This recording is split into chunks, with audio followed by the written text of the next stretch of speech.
Assalamualaikum warahmatullahi wabarakatuh.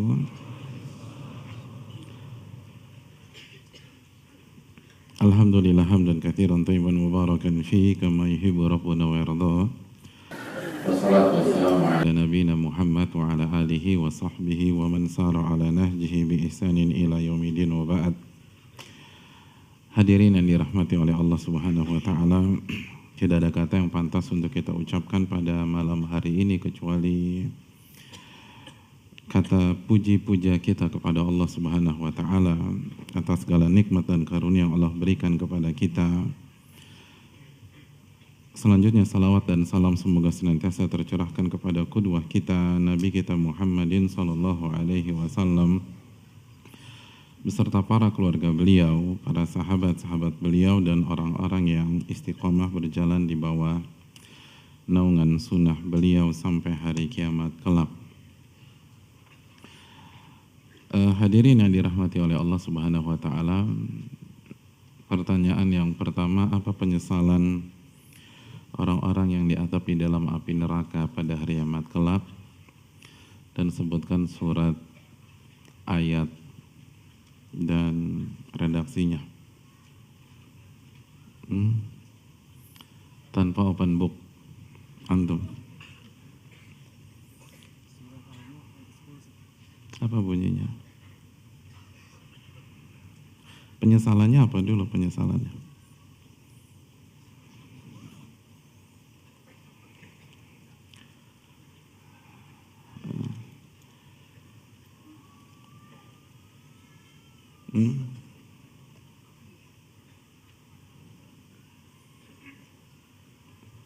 Antum mulai dari Al-Baqarah. Mengingatkan hafalan itu dari mana? Langsung dari muluk aja. Dan dari Al-Baqarah, kelamaan nanti kita nggak pulang-pulang.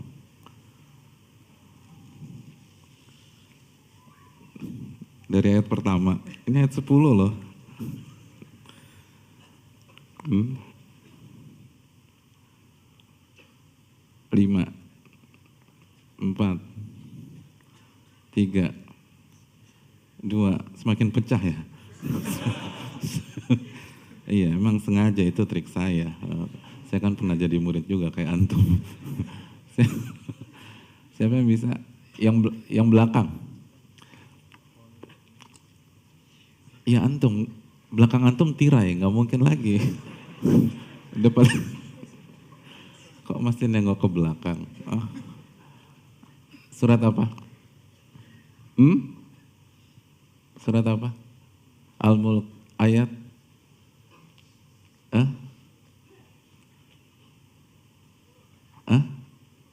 10, gak bisa kurang. Apa bunyinya? Suaranya yang keras itu resiko antum duduk di belakang, suara harus keras.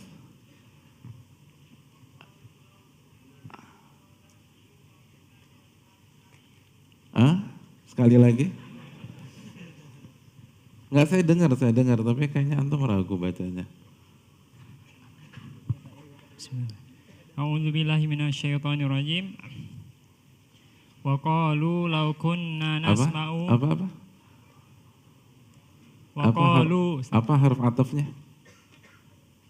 Mana Ustaz? Ya, diulang lagi dari awal. Wa qalu law kunna nasma'u aw na'qilu ma kunna fi ashabis sa'ir. Artinya apa? Dan mereka berkata, seandainya dulu kami mendengar dan memikirkan, maka kami tidak akan termasuk golongan orang termasuk di neraka sa'ir. Oke, intinya apa penyesalan mereka? Mereka di dunia tidak memikirkan dan tidak ingin mendengar dan tidak ingin memikirkan ayat-ayat Allah, Ustaz. Iya, jazakallahu khairan. Makasih banyak. Benar hafalan antum. Antum mulai dari yang pertama tadi ya?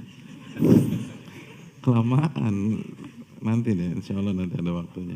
Ya wa qalu law kunna nasma'u aw naqilu ma kunna fi ashabis sa'ir. Mereka berkata, kalau saja kita mau mendengar di saat kita di dunia dan kita mau berpikir, kita mau mentadabburi ayat-ayat Allah, ma kunna fi ashabis sa'ir, kita tidak akan masuk ke dalam neraka sa'ir. Dan ini pelajaran buat kita semua. Mereka menyesal kalau saja kita mau mendengar dengan seksama. Jadi mereka itu di dunia tidak mau mendengar ayat-ayat Allah, nggak mau datang ke kajian, atau datang ke kajian tapi nggak ngedengerin, ngobrol sana, ngobrol sini, sibuk sana, atau buat instastory sendiri gitu loh, buat vlog. Al-aslu fil asya'i baha, hukum asal segala sesuatu boleh, tapi sa'atan sa'ah, ada waktunya hadirin sekalian. Makanya sekali lagi para ulama kita menekankan kalau di kajian diam, dengerin. Karena penyesalannya ini jangan sampai kita datang ke Masjid Blok M Square, kita datang ke Masjid A, Masjid B, Masjid C, Masjid D. Tapi karena pada saat dijelaskan kita nggak dengerin, kita ngobrol, kita aktif di grup, kita WA sana, kita WA sini. Kita salah satu orang yang membaca ayat ini pada saat di hari kiamat kelak. Wa qalu law kunna nasma'u aw na'qilu ma kunna fi ashabis sa'ir. Makanya para ulama menekankan masalah ini untuk kebaikan audiensnya, untuk kebaikan jamaahnya, untuk kebaikan murid-muridnya, bukan untuk kebaikan yang berbicara. Yang berbicara amalannya beda lagi. Antum beribadah di kajian dengan diam dan mendengar, pemateri beribadah kepada Allah dengan berbicara. Jangan dibalik. Oleh karena itu, sekali lagi perlu kita renungkan, penyesalan ahli neraka adalah mereka nggak mau mendengar dengan seksama. Walaupun ustadznya nggak melihat, walaupun tertutup hijab, ibu-ibu nggak ada yang tahu kalau ibu-ibu bicara misalnya, atau kita yang ada di sayap kiri atau sayap kanan, nggak kelihatan. Tapi Allah ngelihat. Alam ya'lam bi annallaha yara. Bukankah dia mengetahui Allah maha melihat dia? Allah maha melihat. As-sami'ul basir. Allah maha mendengar. Dan jangan sampai kita membaca ayat ini di neraka. Baca ayat ini di dunia. Baca ayat ini di dalam salat kita. Baca ayat ini di tahajud kita. Jangan sampai kita baca ayat ini di neraka sa'ir. Wa qalu law kunna nasma'u aw naqilu ma kunna fi ashabis sa'ir. Ini yang mungkin perlu kita camkan hadirin yang dirahmati oleh Allah. Ya, akhwat ada yang bisa jawab juga tanpa lihat buku. Tanpa lihat buku. Mungkin saya nggak tahu tapi Allah tahu. Siapa yang bisa jawab? Sebutkan surat, ayat, redaksi, dan intinya. Agak cepat, kita nggak punya waktu banyak malam ini. Ada?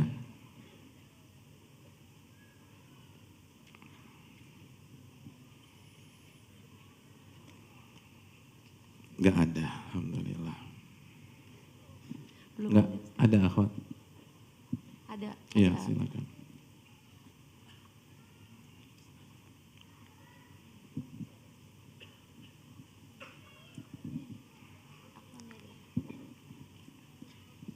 Mohon agak cepat. Bismillah. Assalamualaikum Ustaz. Iya, waalaikumsalam. Gak usah pakai tajwid ya, sebutkan redaksinya aja dengan suara yang tegas.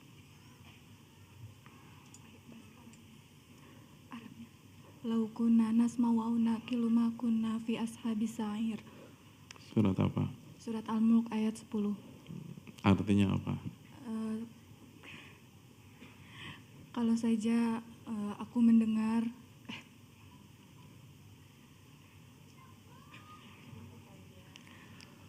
kalau saja aku mau mendengar, maka kita tidak akan masuk neraka sa'ir. Maka aku tidak akan masuk neraka sa'ir. Atau dan aku berpikir atau kita berpikir kita tidak akan masuk neraka sa'ir. Jazakillah khairan, terima kasih banyak. Ya, itu salah satu poin penting yang kita pelajari pada pertemuan yang lalu. Ya, hadirin yang dirahmati oleh Allah Subhanahu wa taala, masih bersama Tadhkiratus Sami karya Al-Imam Ibnu Jama'ah, salah satu buku yang direkomendasi para ulama kita. Lalu dan pada kesempatan kali kita akan masuk ke ayat berikutnya, surat Al-Ankabut ayat 49. Silakan Ustadzuna Ustadz Cecep untuk membaca redaksi kalimat yang akan kita kaji pada kesempatan malam hari ini. Falyatafaddal mashkura. Barakallahu fiik Syekhana. Qala al-Imam Ibn Jama'at al-Kinani rahimahullahu ta'ala wa rahima walidayhi wa masyaikhahu wa rahima ustadzana wal muslimin ajma'in wa qala ta'ala bal huwa ayatun bayyinatun fi suduril ladzina utul ilm. Al-Ankabut al-ayah at-tasi'ah wa arba'un. Alhamdulillah wassalatu wassalamu ala rasulillah wa ala alihi wa sahbihi wa wala wa ba'd. Berkata penulis Al-Imam Ibnu Jama'ah rahimahullahu ta'ala, beliau mengatakan firman Allah subhanahu wa ta'ala, bal huwa ayatun bayyinatun fi suduril ladzina utul ilma. Bahkan Al-Quran, dia ini ditafsirkan oleh Al-Quran oleh para ulama. Ada dua tafsir, bahkan ada dua tafsir. Yang pertama Al-Quran, yang kedua ditafsirkan oleh Ibn Abbas, dan ini yang dikuatkan At-Tabari. Huwa di sini adalah Nabi. Tapi sekali lagi itu dua tafsir yang dijelaskan oleh para ulama. Bal huwa ayatun bayyinatun fi suduril ladzina utul ilma. Bahkan Al-Qur'anul Karim adalah ayat-ayat Allah yang jelas, yang gamblang, yang Allah masukkan ke dalam dada-dada orang-orang yang berilmu, dada-dada ulama.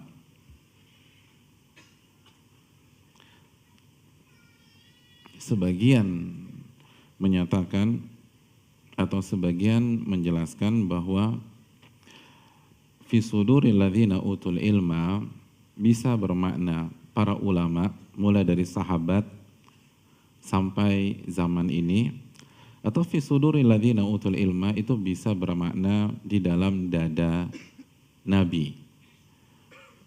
Diungkapkan dengan plural sudur itu untuk mengagungkan Nabi Shallallahu Alaihi Wasallam, dan Nabi adalah ahli ilmunya ahli ilmu, gurunya para ulama, dan insya Allah tidak ada kontradiksi dalam tafsir ini. Ini dijelaskan oleh Imam Ibnu Ashur dalam kitabnya Tahrir wa Tanwir. Adapun Imam Tabari, beliau menjelaskan bahwa huwa di sini bermakna Nabi. Nabi adalah ayat-ayat yang jelas di dalam diri para ulamanya ahlul kitab. Itu maknanya.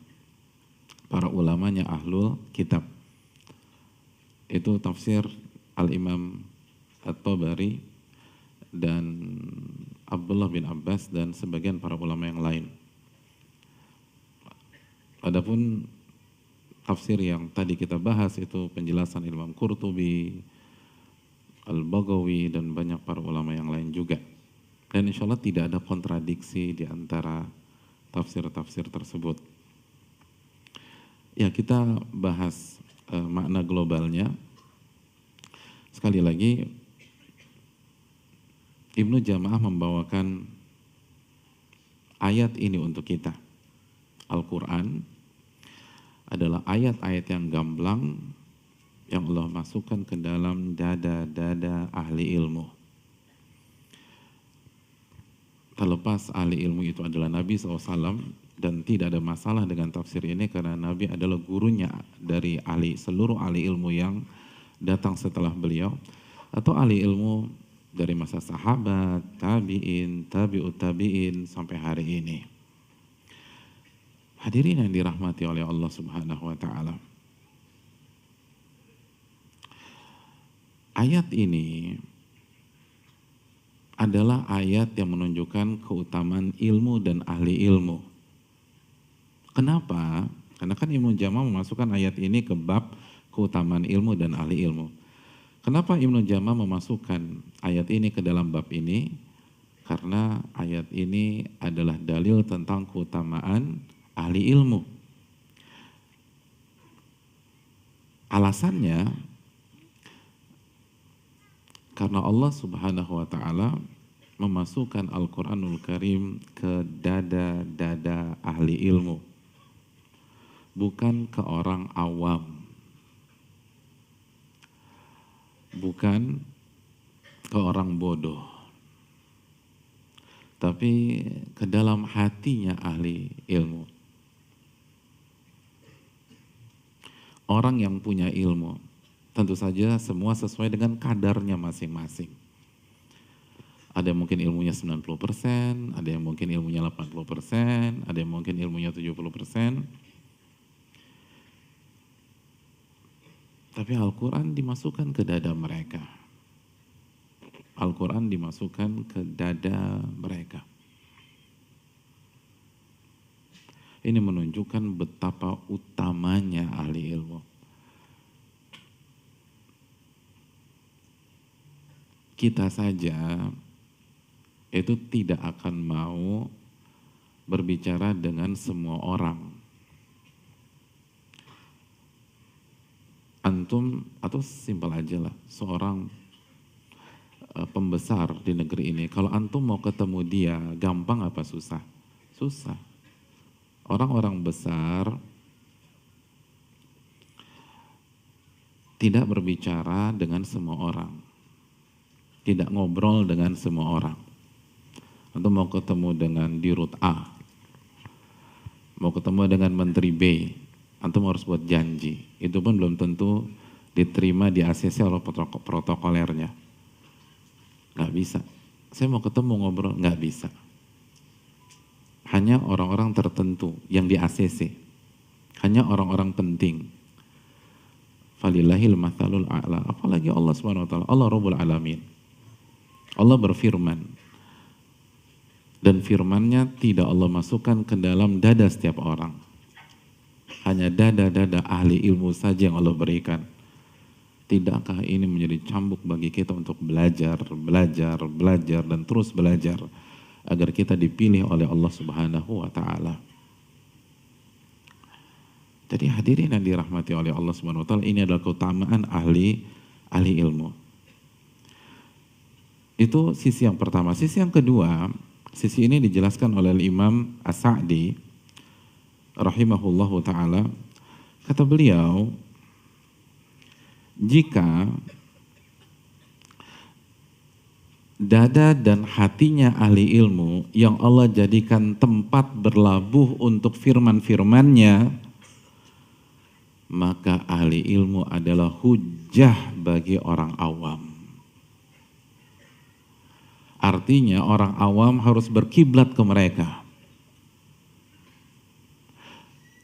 Karena tempat yang dijadikan atau tempat di mana Allah labuhkan firman-firman-Nya itu di dada-dada ahli ilmu.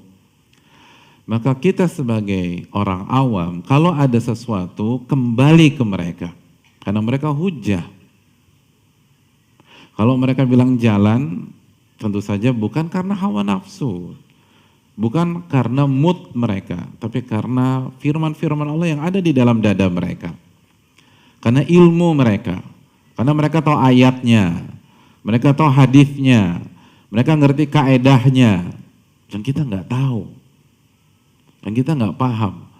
Karena mereka udah baca ratusan buku tentang akidah, mungkin ratusan buku tentang fikih, ratusan buku tentang dakwah, ratusan buku tentang akhlak, yang isi buku itu kalau nggak firman Allah atau hadits Nabi SAW.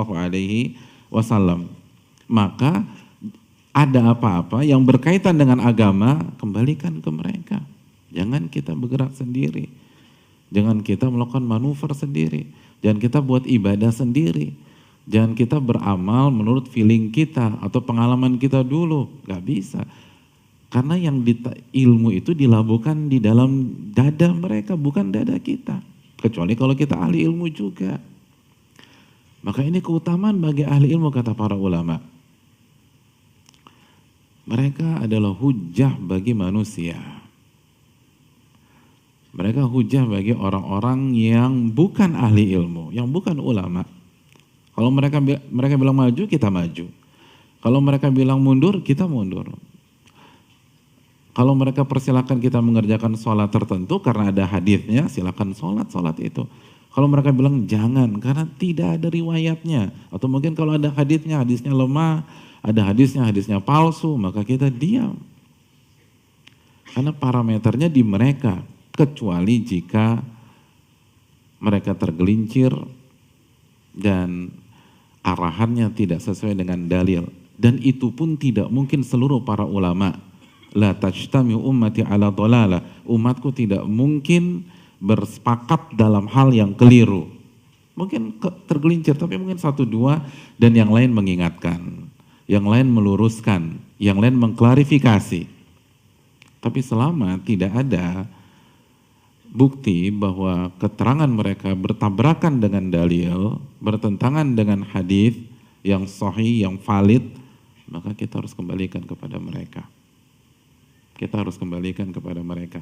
Ini keutamaan ahli ilmu dan mereka diutamakan, mereka dijadikan imam di tengah-tengah masyarakat, mereka dijadikan referensi di tengah-tengah masyarakat, mereka dijadikan marja di tengah-tengah masyarakat, mereka dijadikan tempat bertanya di tengah-tengah masyarakat karena ilmu yang ada di dalam dada mereka, dan itulah sisi keutamaan ilmu yang ada dalam ayat ini dan menjadi alasan mengapa Imam Ibnu Jama'ah memasukkan ayat ini ke dalam bab keutamaan ilmu.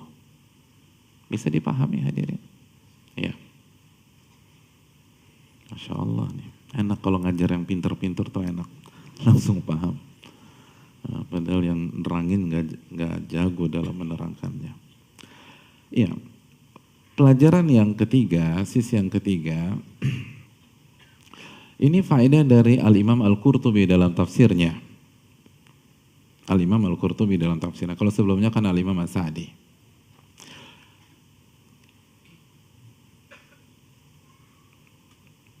Dalam ayat ini, Allah menjelaskan bahwa ayat Al-Quran itu Allah masukkan ke dalam dada-dada ahli ilmu. Maka ini adalah keutamaan tersendiri bagi ahli ilmu. Kenapa? Karena dengan ilmu yang mereka miliki, mayyazu bi afhamihim baina kalamillah wa kalamil bashar wa syayatin. Maka mereka bisa membedakan mana yang firman Allah, mana yang wahyu, mana yang dalil, dan mana yang ucapan manusia, dan mana yang ucapan syaitan. Bisa tuh mereka. Karena punya ilmu. Semakin tinggi ilmu mereka, maka mereka akan semakin mudah melakukan mapping.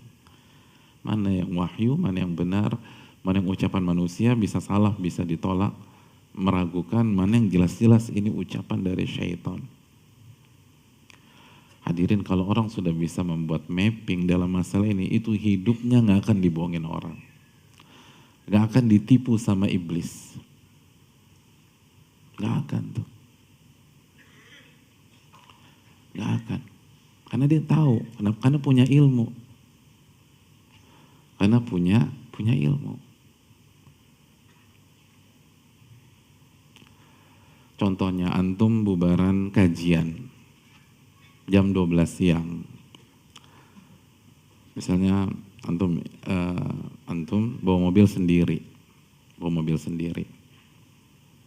Begitu keluar parkiran Blok M, jadi antum bawa mobil sendiri, lalu kaca film mobil antum itu 80% gelap tuh, sendirian. Tiba-tiba antum melihat ada akhwat keluar dari kajian yang sama, jalan kaki tuh. Terus mulai ada ilham, udah tolongin tepi, ajak pulang bareng. Kesian wanita pulang jalan kaki, bisa jadi searah.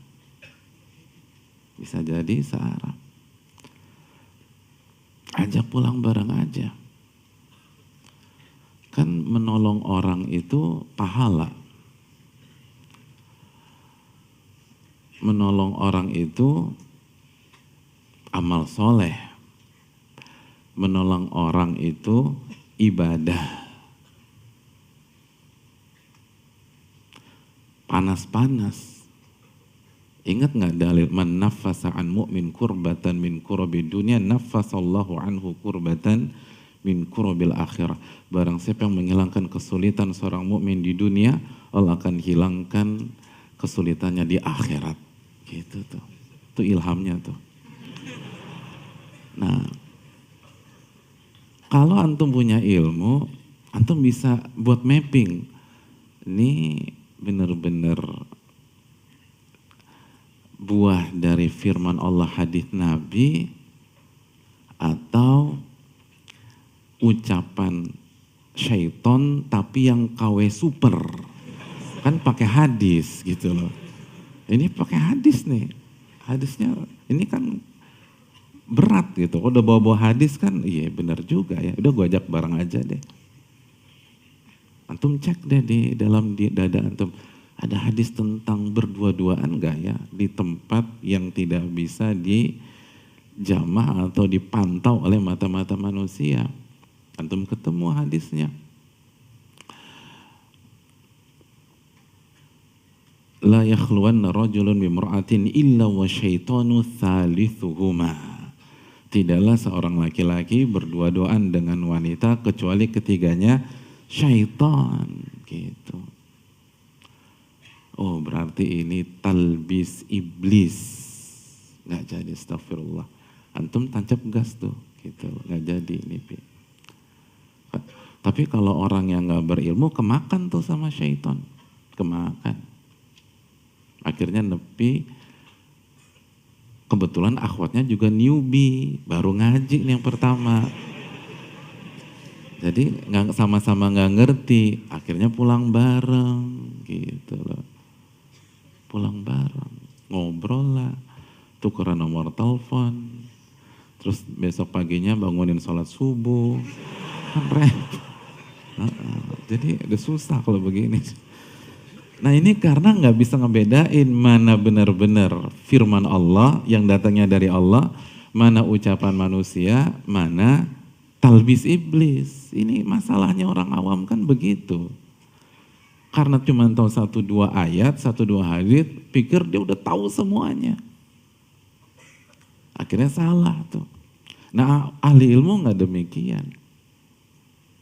Ahli ilmu tidak demikian.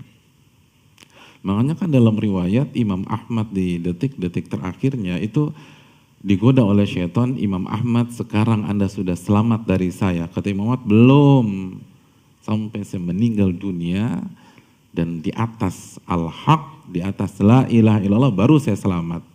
Bisa jadi saya tergelincir 2 detik sebelum kematian, bisa jadi saya tergelincir misalnya 1 menit sebelum kematian.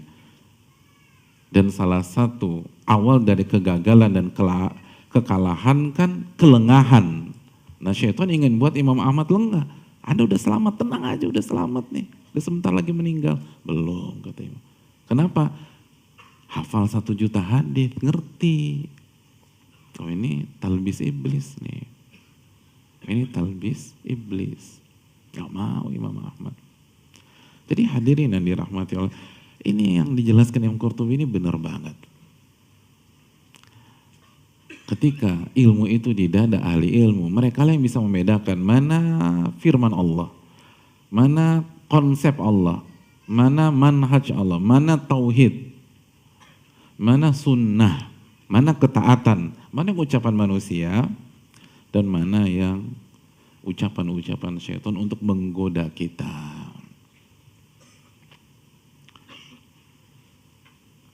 Dan godaan syaitan itu luar biasa, hadirin yang dirahmati oleh Allah.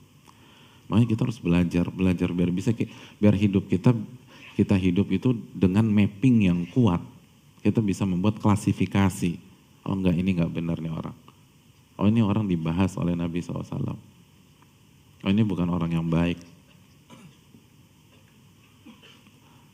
Kata para ulama, sahabat yang baik itu sahabat yang mengajak kita ke ketaatan. Kok selama 3 bulan gue berteman sama dia, walaupun ketemunya di pengajian, tapi konten pembicaranya ngomongin A, ngomongin B, ngomongin C, mana ketaatannya? Berarti dia bukan orang yang baik. walaupun packagingnya baik. Jadi hadirin yang dirahmati oleh Allah, ini yang perlu kita camkan bersama-sama. Ya. Ya, pelajaran yang berikutnya.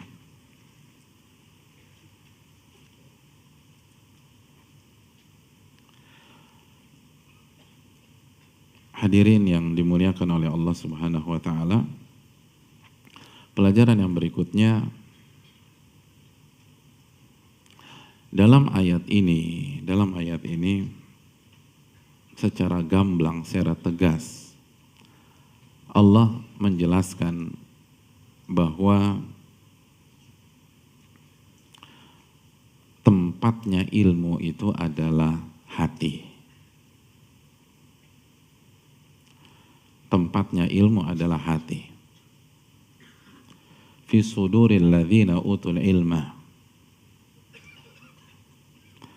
Ini selaras dengan beberapa dalil. Contohnya surat Asy-Syu'ara ayat 194. Apa kata Allah Subhanahu wa taala? Nazala bihi ruhul amin ala qalbika litakuna minal mundzirin. Al-Quran itu diturunkan oleh malaikat Jibril yang amanat, kata Allah. Kemana? Ala qalbika. Ke dalam hatimu, wahai Muhammad. Ke dalam hatimu. Agar kamu bisa menjadi orang-orang yang memperingatkan manusia tentang azab-azab Allah Subhanahu wa ta'ala. Jadi ayat ini semakin mempertegas bahwa ilmu itu konsep dasarnya, awalnya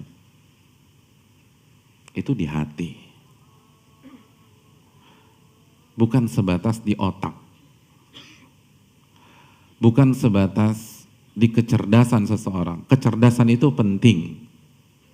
Ketika para ulama membahas ayat ini, ulama menjelaskan bahwa ahli ilmu itu adalah uqala'uhum, orang-orang yang cerdas, yang menggunakan akal mereka. Tetapi tempatnya bukan di otak semata, tempatnya ada di hati.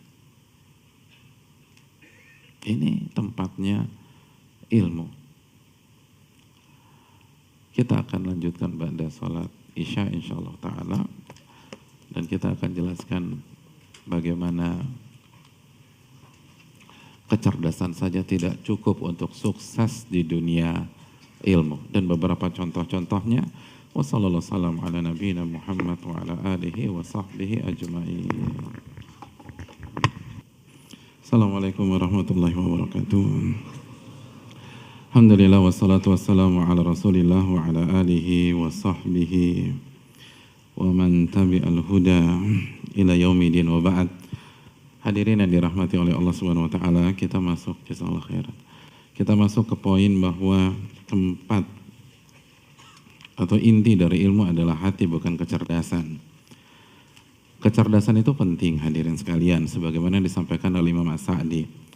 Tapi bukan itu yang menjadi parameter kesuksesan seseorang.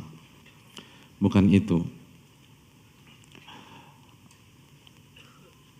Al-Imam Ibnu Qudamah Al-Maqdisi menjelaskan dalam kitabnya Mukhtasar Minhajul Qasidin, beliau mengatakan al-ilmu ibadatul qalbi. Inti dari ilmu itu ibadah hati. Inti dari ilmu adalah ibadah hati. Kenapa demikian? Tadi kita sudah jelaskan. Ayat ini menjelaskan fi suduril ladzina utul ilma. Di dalam dada. Kenapa dada? Hati. Karena hati berada di dada. Dalam surat Asy-Syu'ara tadi ayat 194, ala qalbika, Al-Quran itu diturunkan ke dalam hati engkau, wahai Muhammad. Allah nggak mengatakan ke dalam otak kamu, wahai Muhammad. Allah nggak bilang ke pendengaran, Allah nggak bilang ke lisan, Allah nggak mengatakan di tangan. Allah mengatakan ala qalbika, litakuna minal mundzirin, ke dalam hatimu. Karena yang bisa mendapatkan manfaat dari ilmu adalah orang yang mempersiapkan hatinya. Orang-orang yang mempersiapkan hatinya. Oleh karena itu, ketika Allah Subhanahu wa taala menjelaskan siapa orang-orang yang mendapatkan manfaat dari keterangan Allah, nasihat dari Allah, arahan dari Allah. Orang-orang yang mendapatkan manfaat dan bisa mengamalkan perintah-perintah Allah, larangan-larangan Allah. Apa kata Allah dalam surat Qaf ayat 37? Inna fi dzalika ladzikra. Sesungguhnya dalam hal itu semua ada peringatan. Ladzikra, ada peringatan, ada pelajaran. Untuk siapa hadirin? Liman kana lahu qalbun, bagi orang yang punya hati. Orang yang punya hati. Allah nggak mengatakan orang yang punya kecerdasan, enggak. Yang punya hati. Au alqas sam'a wa huwa syahid. Atau dia mampu mendengarkan dengan seksama dan dia saksikan peringatan dari Allah Subhanahu wa taala. Hadirin yang dirahmati oleh Allah Subhanahu wa taala. Ibnu Abbas mengatakan liman kana lahu qalbun. Al-Quran ini bermanfaat bagi orang yang punya hati, yang dia gunakan untuk berpikir. Jadi mikirnya bukan pakai otak lagi, atau sebatas pakai otak, tapi pakai hati. Makanya kita tahu siapa yang gak kenal Ibnu Abbas, turjumanul Quran. Orang yang dikatakan oleh Abdullah bin Mas'ud, nikmat turjumanil Quran Abdullah bin Abbas, sebaik-baik orang yang bisa menjelaskan tafsir Al-Quran adalah Abdullah bin Abbas. Suatu ketika Abdullah bin Abbas pernah ditanya tentang resep, kok dia bisa alim begitu ya? Kok bisa menguasai Al-Quranul Karim? Dan kok bisa ngamalin tuh? Jadi amalnya dengan ilmunya bisa selaras. Apa rahasianya? Ada seseorang yang penasaran, ada yang kepo tentang beliau nih, kok bisa begitu? Dalam riwayat yang dikeluarkan oleh Imam Ahmad bin Hanbal, apa kata Abdullah bin Abbas? Resepnya setelah taufik dari Allah Subhanahu wa taala, kata beliau, bilisanin saul wa qalbin aqul. Setelah taufik dari Allah yang membuat saya seperti ini, itu saya punya lisan yang hobi bertanya, hobi nanya. Jadi lisannya Abdul Abbas suka nanya, tapi nanya mencari kebenaran, bertanya untuk diamalkan, bertanya mengamalkan firman Allah Subhanahu wa taala, fas'alu ahla dzikri in kuntum la ta'lamun. Bertanyalah kepada ahli ilmu jika kalian tidak tahu. Bertanya dengan adab, sebagaimana yang sudah kita jelaskan di beberapa pertemuan yang lalu. Jadi hobi nanya nih Abdul bin Abbas. Pak Ustadz, dulu saya juga hobi nanya, tapi sekarang hopeless Pak Ustadz. Nggak pernah dijawab sama Ustadznya. Kan kita sudah katakan, dijawab nggak dijawab, ketika antum nanya, ibadah apa tidak? Ibadah, fas'alu, itu perintah Allah. Bertanyalah. Ketika antum bertanya, walaupun selama 1,5 tahun kajian nggak ada yang dijawab, ya kompetitornya kayak begini kan susah dijawab, misalnya. Dan ada orang-orang begitu. Saya tuh ngaji 2 tahun, nggak ada satupun pertanyaan saya dijawab sama ustadznya. Karena dia hadiri kajian yang mungkin banyak yang hadir. Jadi kompetitornya banyak. Tapi setiap dia tanya, itu pahala. Karena setiap dia tanya, itu pengamalan Al-Anbiya ayat 7, pengalaman Al-Anbiya ayat 7, pengamalan Anbiya ayat 7. Begitu terus. Jadi nggak ada resiko, kita nanya tuh pahala. Apalagi jika bisa dijawab dan itu mencerahkan kita. Itu kunci suksesnya Abdullah bin Abbas. Jadi kita langsung mendengar kunci sukses dari orang yang memang pakar. Bahkan orang nomor 1 dalam tafsir Al-Quran. Dan pakar fikih. Bukan hanya pakar tafsir. Lalu yang kedua, biqalbin aqul. Hati yang selalu berpikir kritis. Hati.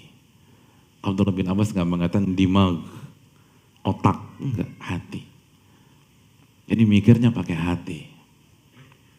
Bukan hanya sebatas otak. Bukan hanya mengandalkan kecerdasan, tapi direnungi, ditadaburi, diresapi, hati yang berpikir. Nah ini, liman kana lahu qalbun, bagi orang yang punya hati. Bukan hanya sebatas orang punya kecerdasan, bukan sebatas orang yang punya kerajinan, orang yang punya semangat, orang yang selalu datang ke kajian.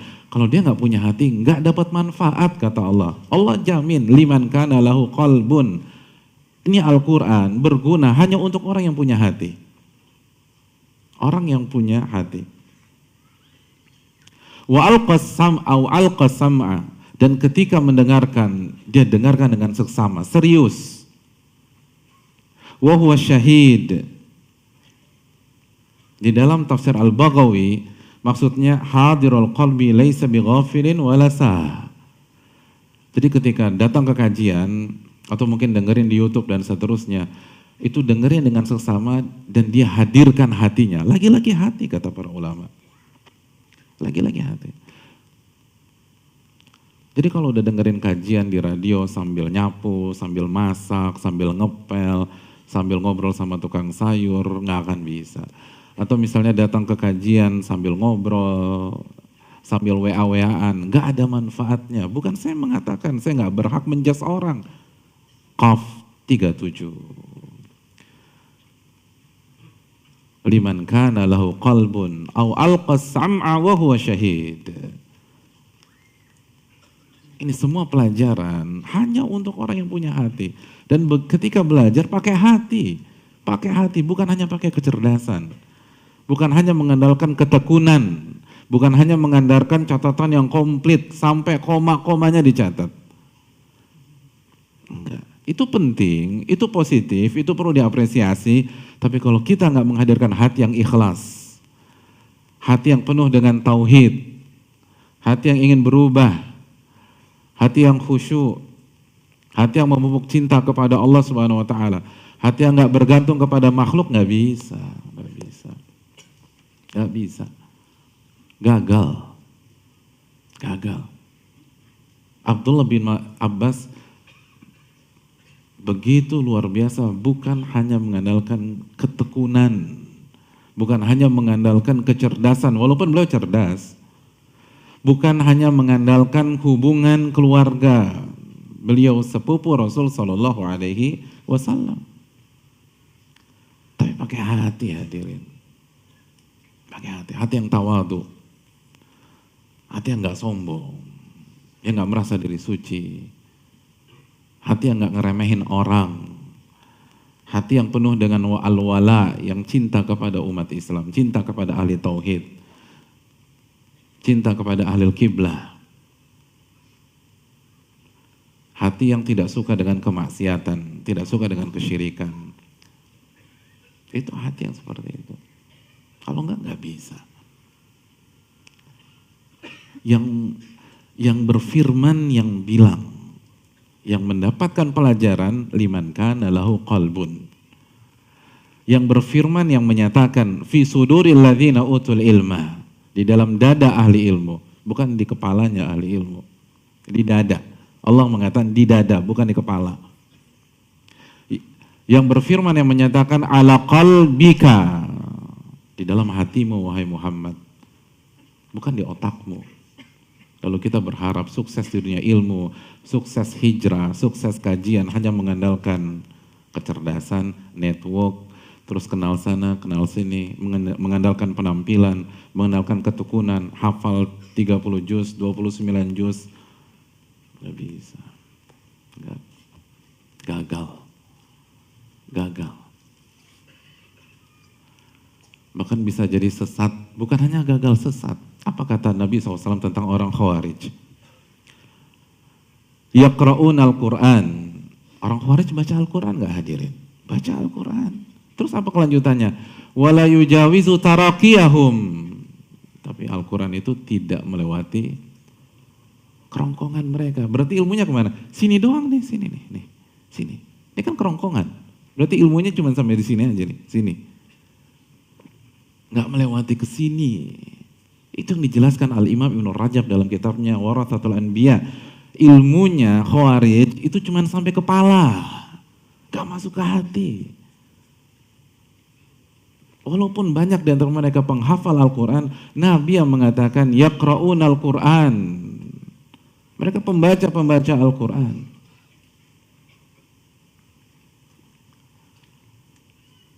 Tapi bukannya hatinya penuh dengan tauhid jadi sombong.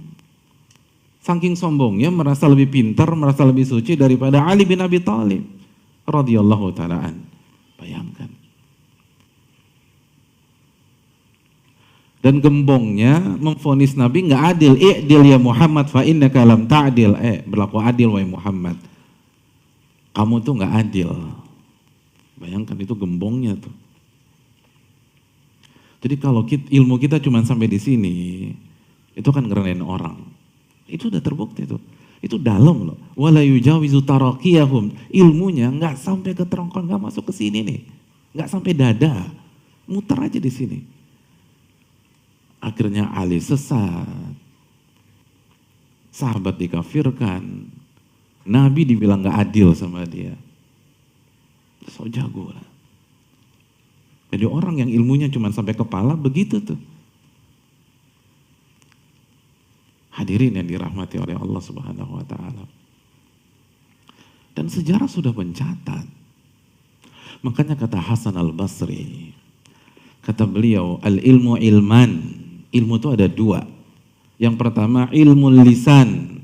Ilmu yang hanya sampai lisan. Lisan di kepala kita. Lisan. Oh jago. Kalau ditanya juz 30 bisa lanjutin. Kalau ditanya juz 27 bisa dilanjutin. Kalau tanya hadis lancar di lisan. Ngomong retorikanya enak. Kita betah dengerin dia khutbah Jumat. Apa kata Hasan Al-Basri? Hujjatullahi alaih. Ilmu yang seperti itu, yang hanya di lisan, hanya ngomong enak, ngomong jago, retorika menawan, artikulasi bahasa menakjubkan, itu hujah bumerang pada hari kiamat. Bumerang, bukan hebat, bukan ilmu bermanfaat, bumerang. Yang kedua, al-ilmu fil qalbi, ilmu yang ada di dalam hati. Fadzakal ilmu nafi', dan itulah ilmu yang bermanfaat. Ilmu yang diminta oleh Nabi SAW, Allahumma inni as'aluka ilman nafi'ah.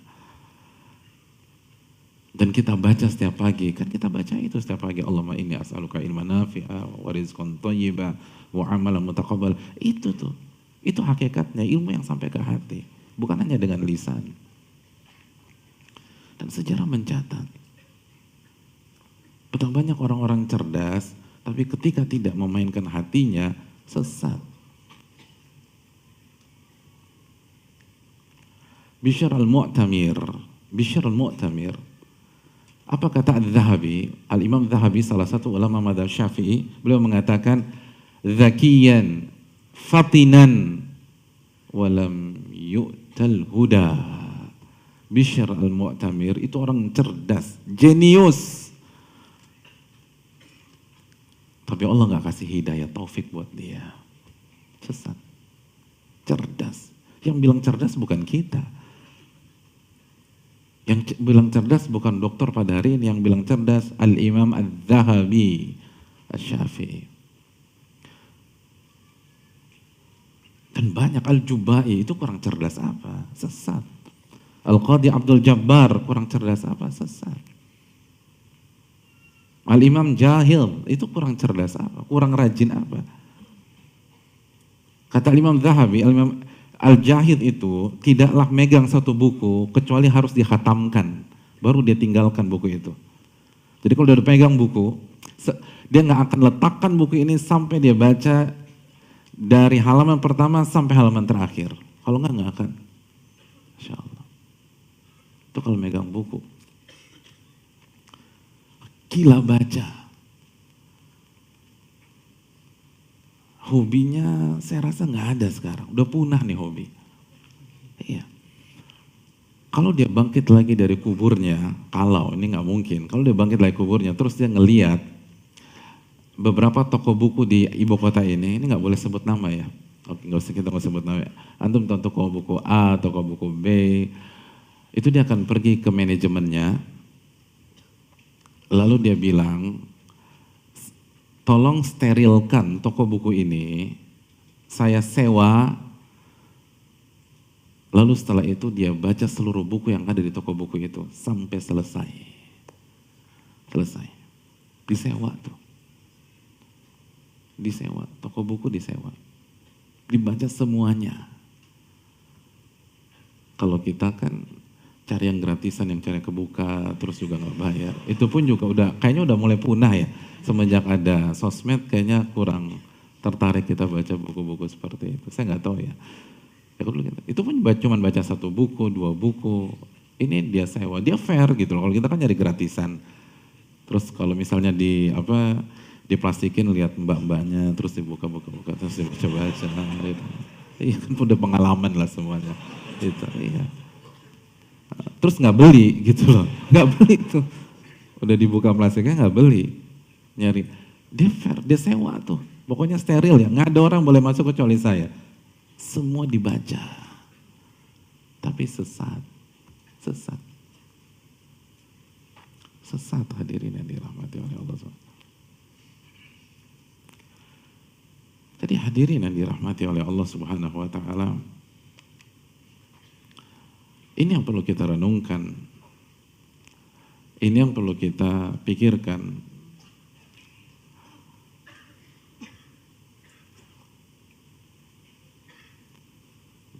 Cerdas itu enggak cukup. Ada seseorang namanya Ar-Riwandi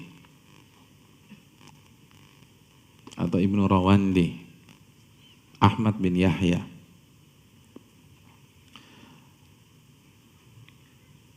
Ateis, murtad dari Islam. Padahal cerdasnya luar biasa. Cerdas. Ateis. Sampai-sampai ketika Imam Dhahabi menjelaskan biografi beliau, kata Imam Dhahabi, la'anallahu dzaka bila iman wa radiyal baladata ma'a taqwa. Semoga Allah melaknat kecerdasan tanpa keimanan. Dan semoga Allah meridhoi kebodohan tapi dibarengi dengan ketakwaan. Jadi maksud kebodohan ini orang awam, nggak ngerti-ngerti apa-apa, nggak hafal ayat, nggak hafal hadits.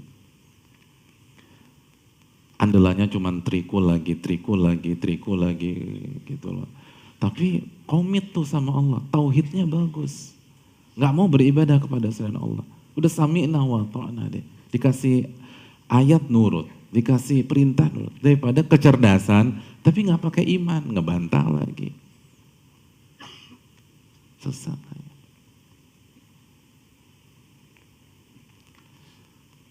Kan begitu hadirin. Ini bahaya. Makanya kan fitnah ilmu tuh bahaya. Maksud fitnah ilmu tanpa keimanan, hanya mengandalkan kecerdasan. Ya salah satu tokoh yang baru aja meninggal dunia lah, yang namanya disejajarkan sama Einstein. Antum tahu. Antum kan dulu pelajaran favorit antum apa? Fisika kan? Ya pasti antum tahu. Oh bukan ya? Bukan fisika. Bisa nggak apa-apa deh. Saya pikir hobi antum fisika dulu. Kan nggak percaya Tuhan hadirin, nggak percaya. Itu kurang cerdas apa? Disejajarkan Einstein sama Isaac Newton. Setelah nama besar Einstein, Isaac Newton, baru ada ilmuwan yang bisa membuat geger dunia dan bukunya bestseller. Orang ngantri bukunya seperti beli novel, tapi nggak beriman.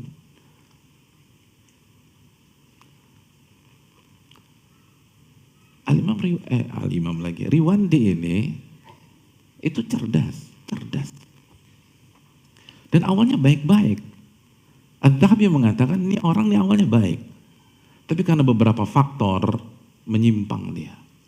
Salah satunya, ini pelajaran buat kita, Riwandi ini itu suka duduk di majelis yang jelas-jelas menyimpang dan ateis. Ketika dinasehati, jangan duduk di sana. Dijawab, innama uridu an a'rifa aqwalahum. Enggak, aku cuma pengen tahu apa pandangan-pandangan mereka. Udah tenang aja, saya bisa kok. Saya bisa memilah-milih.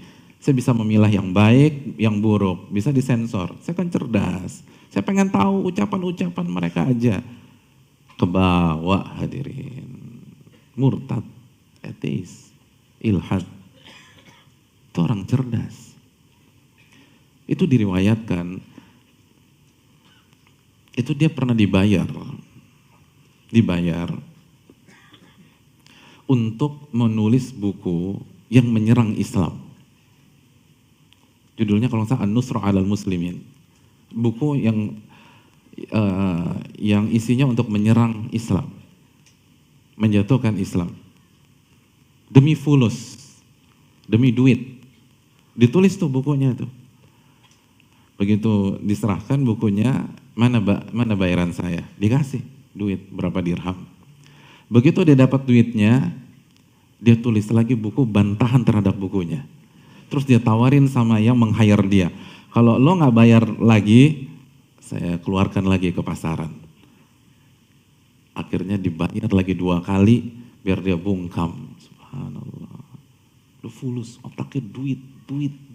Hatinya terfitnah sama dunia. Hatinya terfitnah dengan dunia.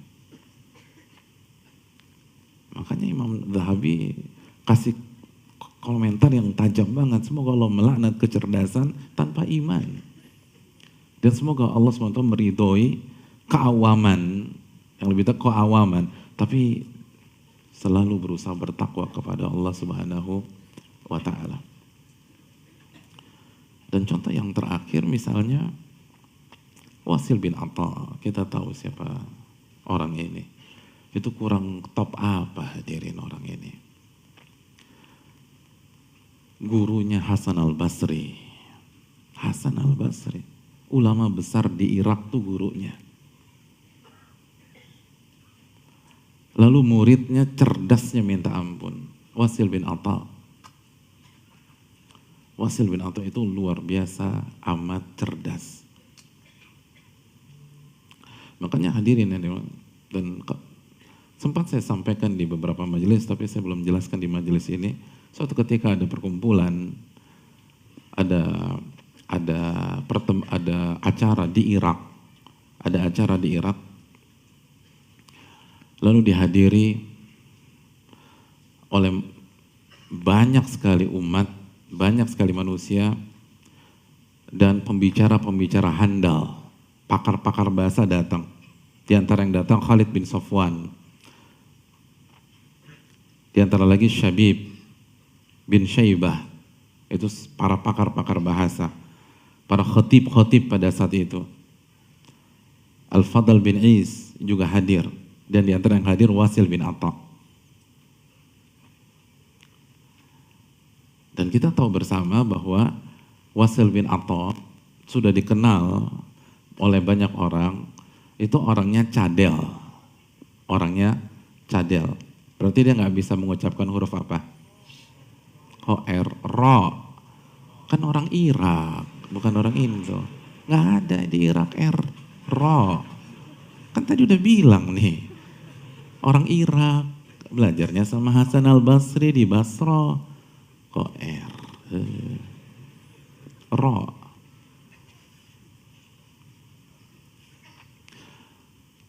Lalu bicara para pakar itu, Khalid bicara, lalu Fadl bicara, lalu Syabib bicara. Akhirnya mau gak mau dia bicara. Sebagian riwayat disuruh bicara secara spontanitas. Dan ketiga orang di atas dan banyak orang itu pengen dia menjadi bahan tertawaan para hadirin yang datang. Karena akan terlihat lucu ketika mengucapkan huruf ra. Ya namanya juga orang cadel. Akhirnya beliau naik dan beliau menyampaikan pidatonya. Dan antum bayangkan psikisnya Wasil bin Atta tanpa persiapan, tanpa teks, tanpa naskah. harus berbicara di hadapan ribuan orang dan punya kekurangan cadel. Gimana kira-kira? Antum berada di masjid hari Jumat, jam menunjukkan 12:05, tiba-tiba khotibnya nggak datang dan ada bisik-bisik dari pengurus masjid yang ada di saf pertama, khotib berhalangan hadir karena kejebak macet. Dan tiba-tiba tanpa diskenariokan, semua mata di saf pertama mengarah ke antum. Mengarah ke antum. Karena penampilan antum yang paling meyakinkan. Jenggotan, cingkrang, pakai baju Pakistan, pecian. Udah, nggak ada lagi. Antum sudah. Mas, jadi khotib ya? Oh nggak bisa. Pilih naik atau kita bubarin nih jamaah. Gitu katanya. Gak ada dalam sejarahnya jamaah Jumat dibubarin. Naik nggak bisa. Antum yang paling meyakinkan. Coba kita lihat jenggot tuh. Antum yang paling banyak jenggot tuh. Dan paling cocok bismillah nih. Itu hafalan yang cuman trikul itu bisa hilang hadirin. Ya, padahal hafalannya tinggal itu. Tinggal satu atunya tuh trikul satu paket tuh bisa hilang. Karena kan deg-degan, grogi. Lihat mata-mata yang menatap tajam. Ya kira-kira gitulah. Secara psikis Wasil bin Atha. Tapi luar biasanya beliau naik ke panggung dan berbicara, berkhutbah dengan khutbah yang sangat mencengangkan dunia.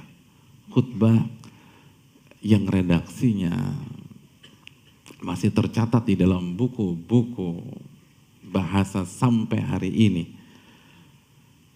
Karena khutbah paling unik, khutbah paling aneh, khutbah paling menakjubkan. Karena itu satu-satunya khutbah yang tidak ada huruf ra. Seluruh kata yang huruf ra beliau ganti dengan sinonimnya yang steril dari huruf ra.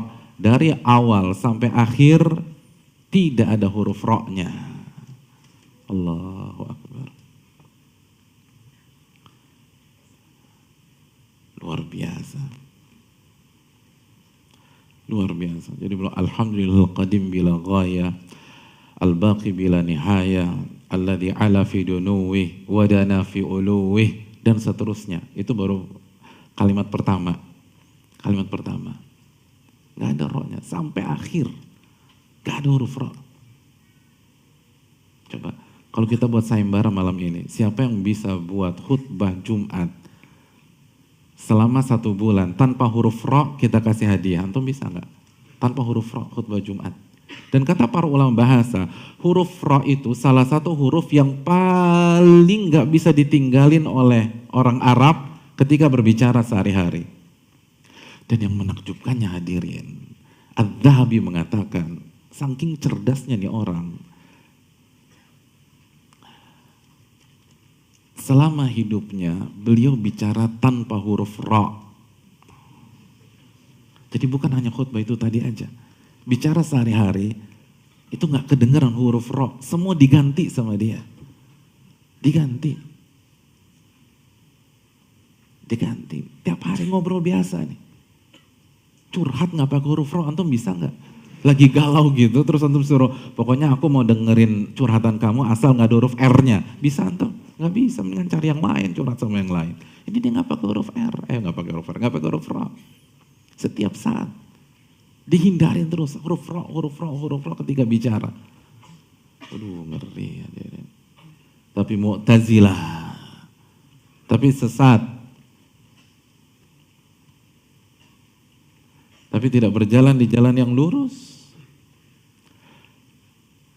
Dan apa alasannya? Dijelaskan oleh Syekhul Islam Ibnu Taimiyah, kata beliau, utu zaka'an walam yu'tu zaka'a. Mereka orang-orang Mu'tazilah, kenapa sesat? Karena mereka diberikan kecerdasan oleh Allah, tapi tidak diberikan kebeningan hati oleh Allah. Akhirnya sombong, akhirnya ngerendahin orang, akhirnya ngelawan. Bayangkan gurunya Hasan al-Basri ditentang sama dia. Dia siapa? Hasan al-Basri, karena merasa cerdas. Nggak mudah loh, tawadhu kalau antum punya kemampuan seperti Wasil bin Atha, nggak mudah. Antum bisa, Bisa antum. Sehari aja ngomong nggak pakai huruf R bisa. Cuma bisa angkat tangan langsung nih hadiah. Ada nggak? Silakan bawa pulang kamera di situ, silakan. Itu bukan punya saya, jangan nggak jadi. Saya kasih hadiah dari diri saya. Bisa nggak satu hari ngomong nggak pakai huruf R-nya? Udah berat. Dia bisa tuh. Dan ini bukan kata saya, kata Imam Dhahabi. Dan itu nama-nama yang kita sebutkan baru beberapa nama aja. Dari fakta-fakta sejarah bagaimana jika kita hanya mengandalkan kecerdasan, kita akan tergelincir. Karena ilmu itu di sini, intinya itu di sini. Dan hadirin, kita ngaji untuk apa sih? Coba kita tanya diri kita. Kita ngaji untuk apa? Kita datang ke sini untuk apa? Untuk berubah, untuk menjadi yang lebih baik, untuk mendekat kepada Allah, kan begitu ya? Catat baik-baik, kita nggak akan bisa berubah sampai ilmu kita masukkan ke hati kita. Kan yang bisa merubah diri itu bukan kecerdasan, tapi hati. Nabi SAW bersabda, "Idza saluhat saluhal jasadu kulluh, wa idza fasadat fasadal jasadu kulluh." Kalau hati baik, itu seluruh jasad akan baik. Mata akan baik, lisan akan baik, telinga akan baik, tangan akan baik, kaki akan baik. Itu kalau hati itu.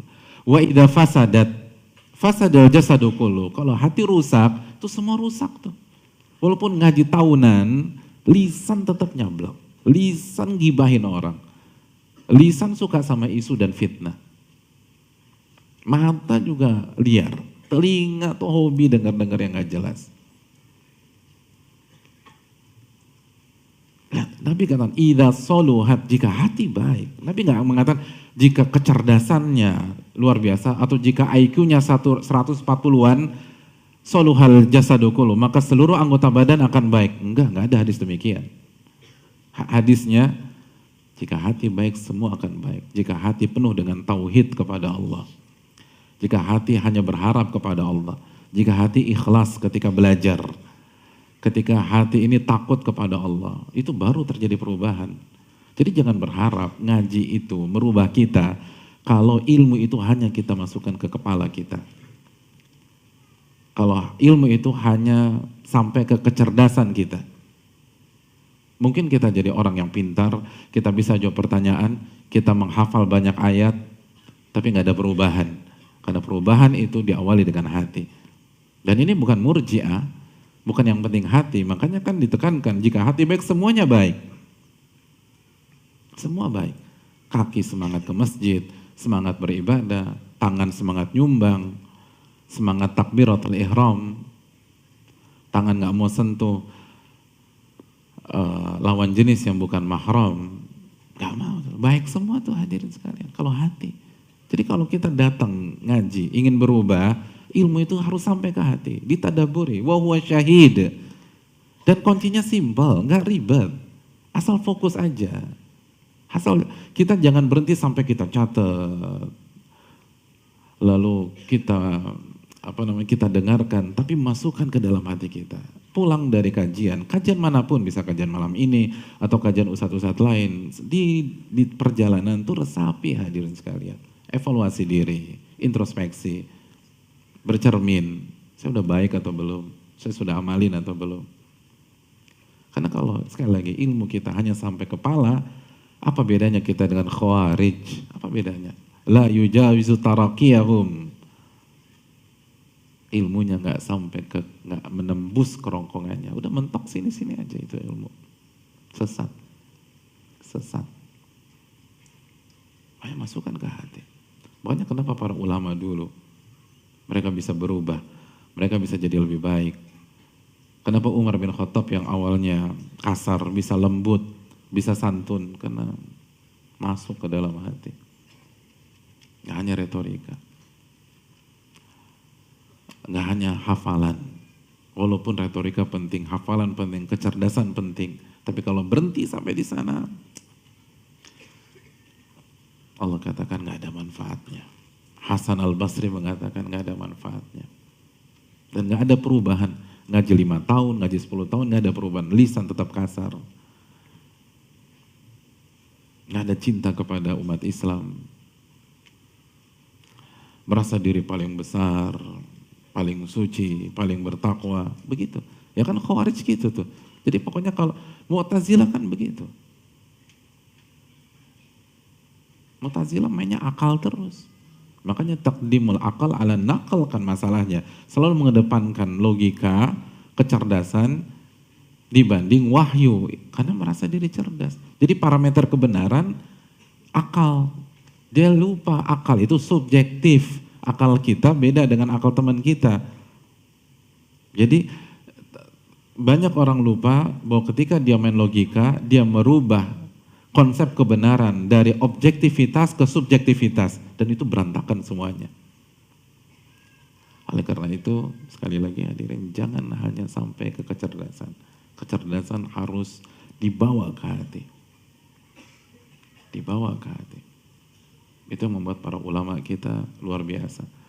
Kenapa muwatta itu eksis hadirin? Padahal banyak muwatta pada zaman Imam Malik. Tapi kenapa yang bertahan di perpustakaan umat Islam dan yang dikenal oleh mayoritas umat Islam, kalau mendengar kata muwatta, maka mereka akan tertuju pada Imam Malik. Karena ini, Imam Malik pernah ditanya, kenapa nulis muwatta lagi? Bukankah muwatta banyak? Apa kata Imam Malik? Maka nalillahi fahuwa baqin. Sesuatu yang ditulis dan dipersembahkan kepada Allah, dia akan kekal. Dan terbukti sampai sekarang eksis. Dan muwatta sekarang nggak ada yang tahu.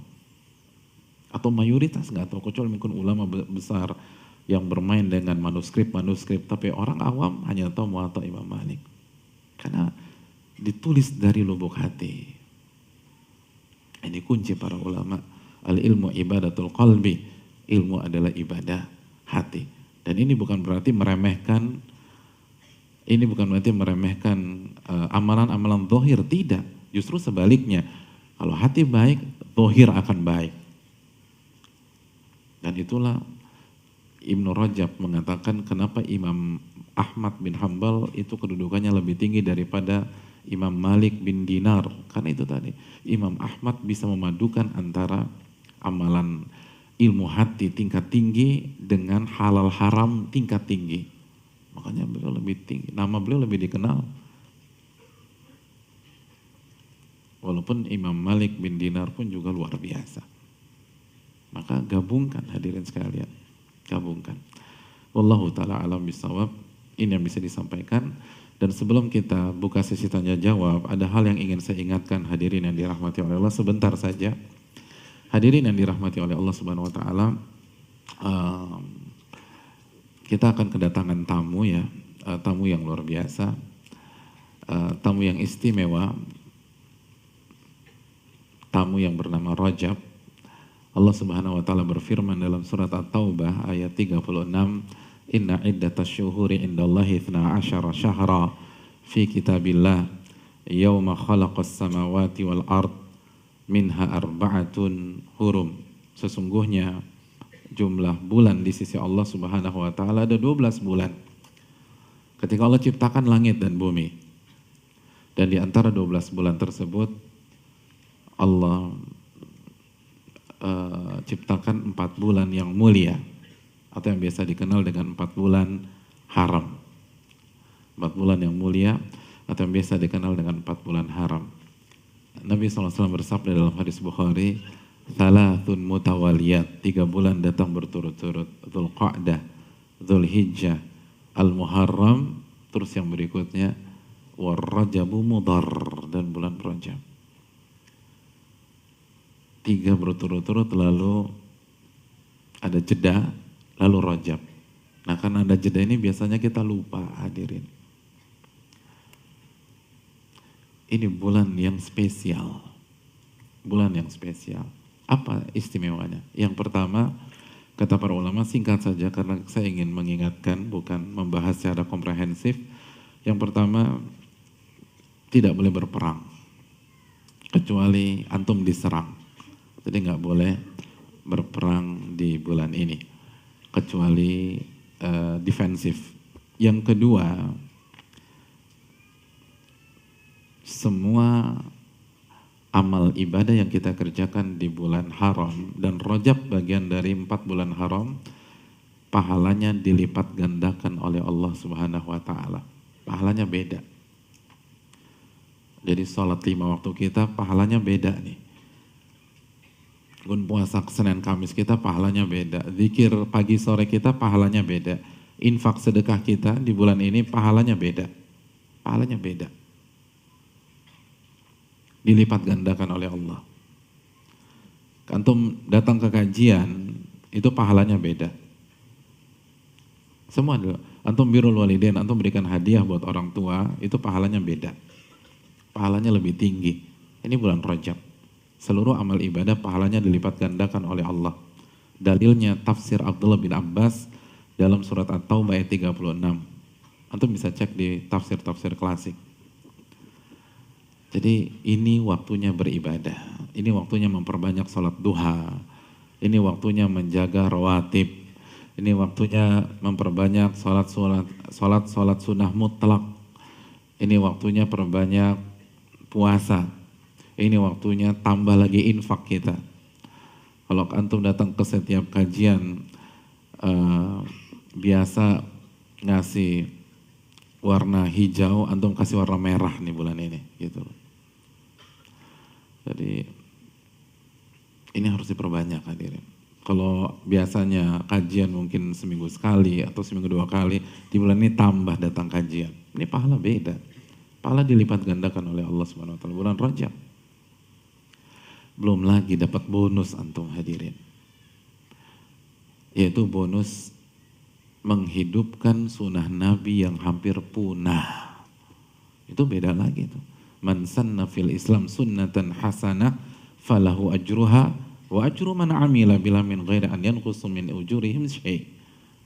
Dalam hadis Muslim, barang siapa yang menghidupkan sunnah Nabi di tengah-tengah masyarakat, sunnah yang hampir punah, sunnah yang udah jarang, maka dia akan mendapatkan pahala, dan dia akan mendapatkan pahala orang yang mengerjakan sunnah itu karena terinspirasi dia, karena ngikutin dia, tanpa mengurangi pahala orang itu sama sekali. Jadi orang itu sempurna, antum dapat. Jadi antum dapat pahala menghidupkan sunnah Nabi SAW. Semangat beribadah di bulan Rajab dari awal sampai akhir itu sunnah Nabi SAW yang sudah mulai punah sekarang, yang sudah mulai langka. Antum kalau hidupkan, oh luar biasa hadirin. Jadi bukan hanya mendapatkan pahala yang dilipat gandakan atau mendapatkan bonus pahala menghidupkan sunnah Nabi SAW yang hampir punah atau yang sudah langka di tengah-tengah masyarakat. Keutamaan yang berikutnya, di sisi yang lain, dosa dilipat gandakan oleh Allah. Dosa dilipat gandakan oleh Allah. Semua dosa, gak sholat, dilipat gandakan di bulan ini. Dosa durhaka dilipat gandakan. Ngebentak suami dilipat gandakan. Ngebanting istri dilipat gandakan oleh Allah. Loh beneran ini. Terus dosa gibah dilipat gandakan oleh Allah. Dosa nggak pernah datang ke kajian, kan thalabul ilmi faridatun ala kulli muslim. Menuntut ilmu itu wajib bagi seorang muslim. Nggak pernah datang di bulan ini, beda dosanya. Dosanya beda. Gitu. Bro, ini ada gosip Grace nih. Oh nggak bisa bulan Rajab bro. Bulan depan aja, bulan depan. Ini juga nggak benar.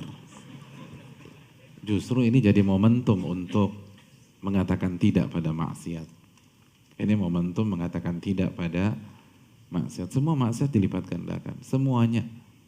Kita ngebohong di bulan ini dilipat gandakan dosanya. Dalilnya tafsir Abdullah bin Abbas terhadap ayat ini. Makanya Allah mengatakan apa?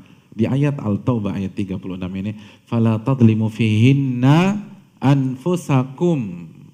Maka janganlah kalian mendolimi diri-diri kalian di 4 bulan haram ini. Itu kata Allah. Janganlah kalian mendolimi diri-diri kalian di 4 bulan ini. Apa maksud mendolimi diri? Catat baik-baik sebuah kaidah dalam agama kita, setiap maksiat yang kita lakukan sejatinya mendolimi diri kita sendiri. Itu kaidah. Dan saya ingin ini menjadi salah satu oleh-oleh kita pulang pada malam hari ini. Setiap maksiat yang kita lakukan itu sejatinya kita mendolimi diri kita. Loh, kenapa Ustaz? Karena ketika kita bermaksiat, setiap maksiat ada side effect. Ada efek negatif di dunia maupun di akhirat. Karena gara-gara maksiat, kita kena musibah, kita kena bala. Masih ingat surat Asy-Syura ayat 30? Wa ma asabakum mim musibatin fabima kasabat aydikum. Apapun yang menimpa kalian, itu salah satu andil dosa kalian. Jadi itu ngedzalimi diri sendiri. Dan ketika kita sudah meninggal, gara-gara dosa orang diazab di dalam kubur. Gara-gara dosa seseorang gak mendapatkan naungan Allah pada hari kiamat ketika matahari berada 1 mil di atas dia. Gara-gara dosa dia dimasukkan ke dalam api neraka, dia dibakar, dia dipotong-potong, dia digantung. Itu kan ngedzalimi diri sendiri. Jadi setiap dosa atau setiap maksiat adalah kezaliman pada diri. Makanya kan Allah kata apa? Wa ma zalamuna walakin kanu anfusahum yadhlimun. Ketika mereka maksiat, melakukan kesyirikan, mereka nggak pernah zalimin kami, kata Allah. Tapi mereka menzalimi diri-diri mereka sendiri.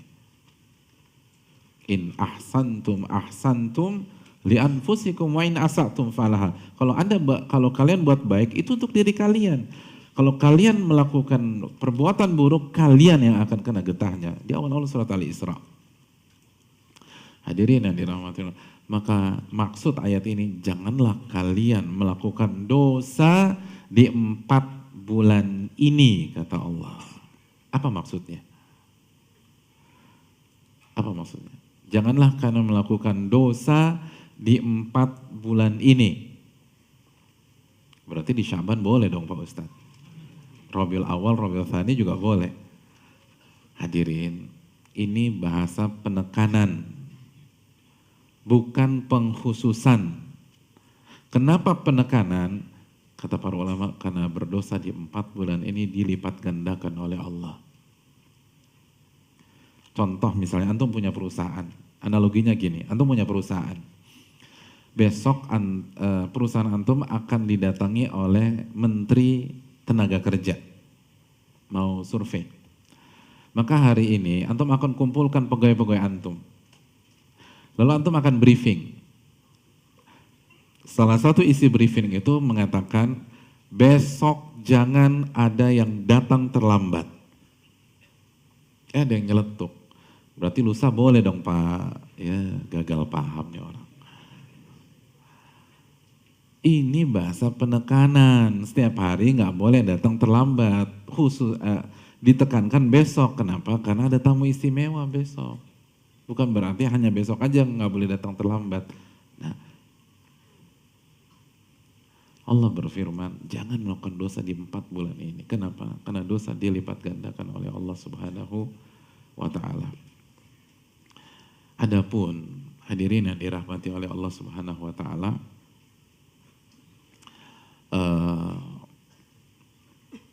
amal-amal apa saja yang kita kerjakan di bulan Rajab dan apa fadilahnya mengerjakan ibadah di bulan Rajab atau amalan-amalan tersebut di bulan Rajab.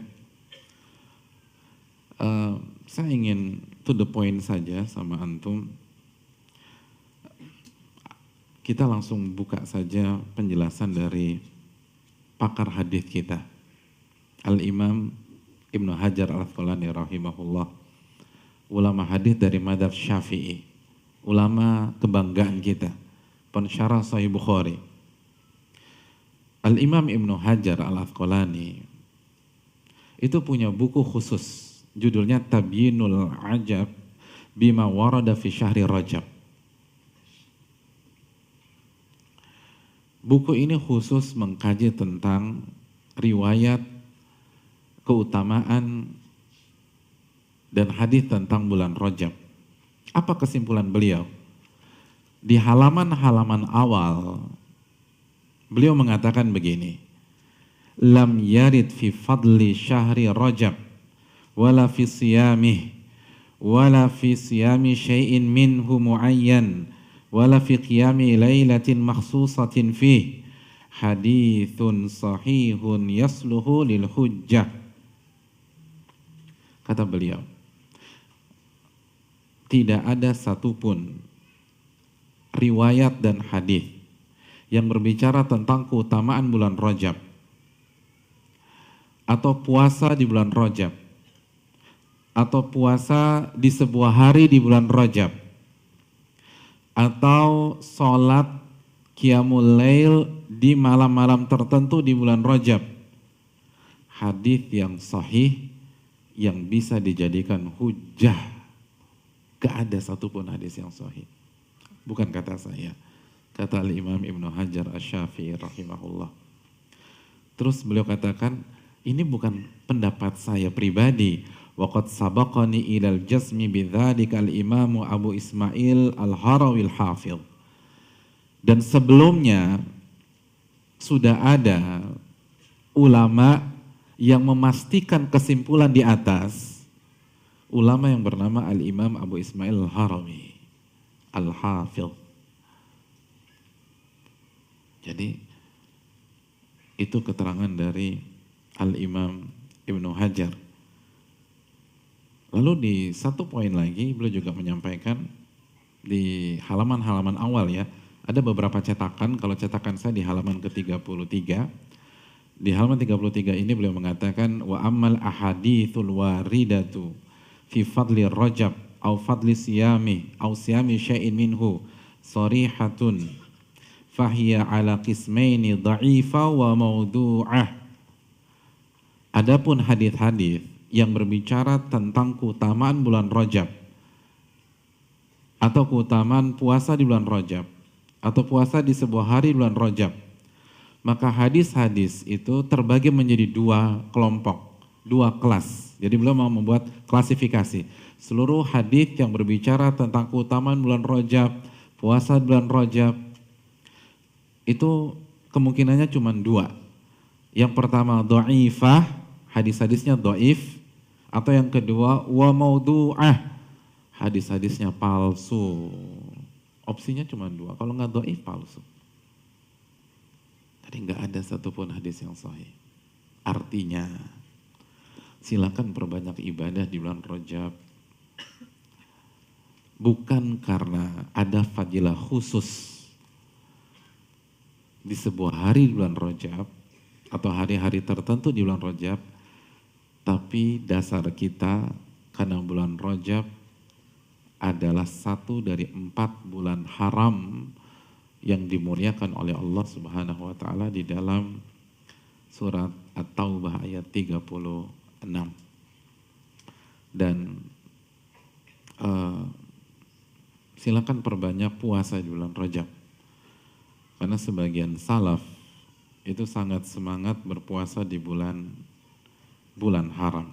Dan di antara bulan haram adalah bulan Rajab.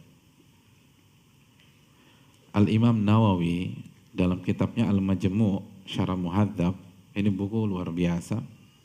Imam Nawawi mengatakan, qala ashabuna, berkata sahabat-sahabat kami, wa minas shaumil mustahab shaumul al-ashhuril hurum. Di antara puasa-puasa sunnah adalah puasa di 4 bulan haram. Lalu Imam Nawawi menjelaskan Dzulqa'dah, Dzulhijjah, Al-Muharram dan Rajab. Itu kata Imam Nawawi. Dan diriwayatkan sebagian para salaf semangat puasa di 4 bulan ini.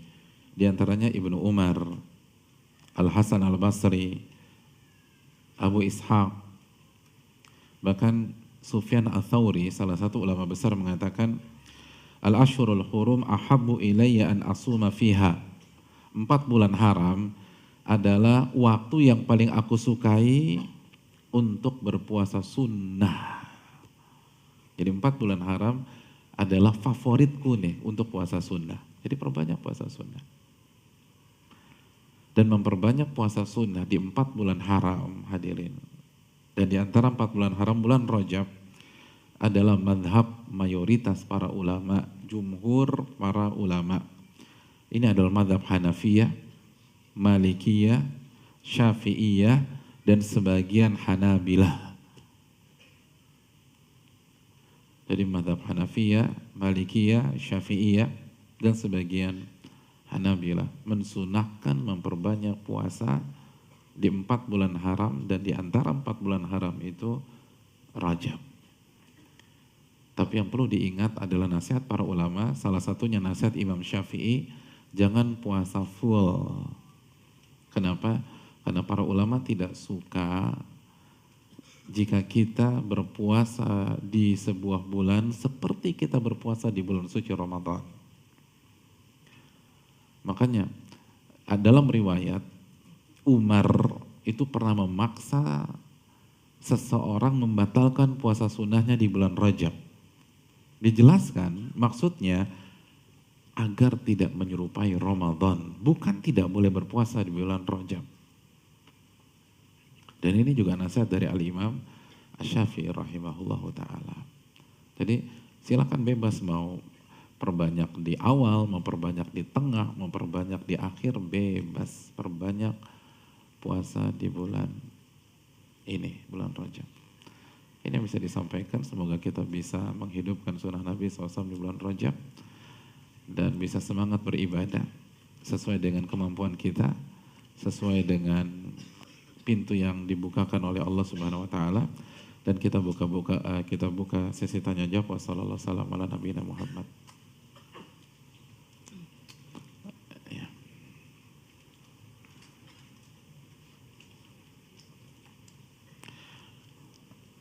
Iya, pertanyaan. Assalamualaikum Ustaz. Waalaikumsalam. Apa hukumnya menyembelih hewan kurban di bulan Rajab? Apa hukumnya hadirin? Hah? Siapa yang tahu masalah ini?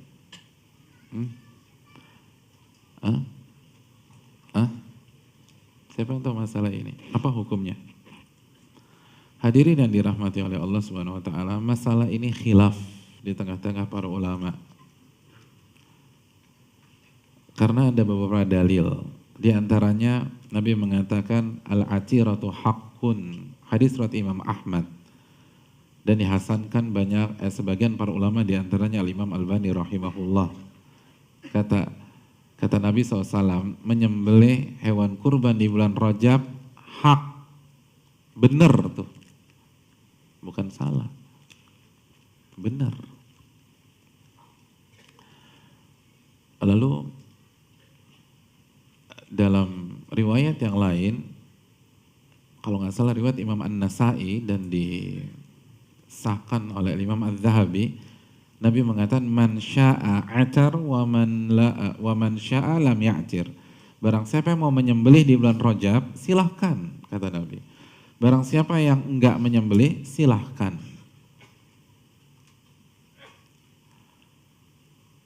Makanya sebagian ulama membahas masalah ini dan bermadzhab dengan hadis di atas.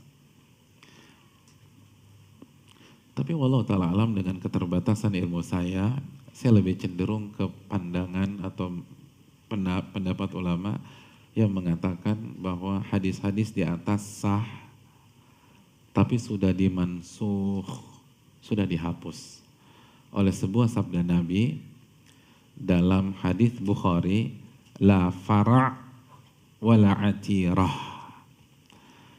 Sekarang tidak ada lagi yang namanya fara' dan tidak ada lagi yang namanya atirah. Apa arti fara'?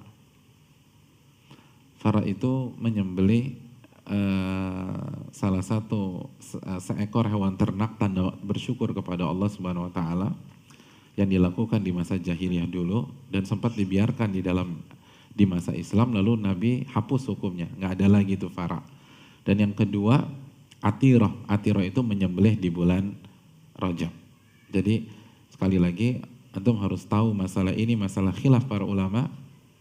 Dan sebagian ulama ada yang membolehkan karena hadis riwayat Imam Ahmad, Imam Nasa'i di atas, dan beberapa hadis yang lain Tapi walau talam dengan keterbatasan ilmu saya lebih cenderung ke pendapat yang menyatakan bahwa sudah dimansuh dengan hadis riwayat Imam Bukhari di atas.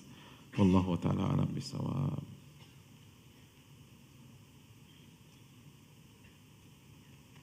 Assalamualaikum Pak Ustadz. Waalaikumsalam. Seperti apakah ilmu yang benar-benar sudah masuk ke hati?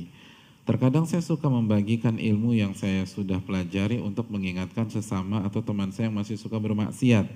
Tetapi di sisi lain saya kadang merasa seperti sok suci karena saya juga masih proses belajar.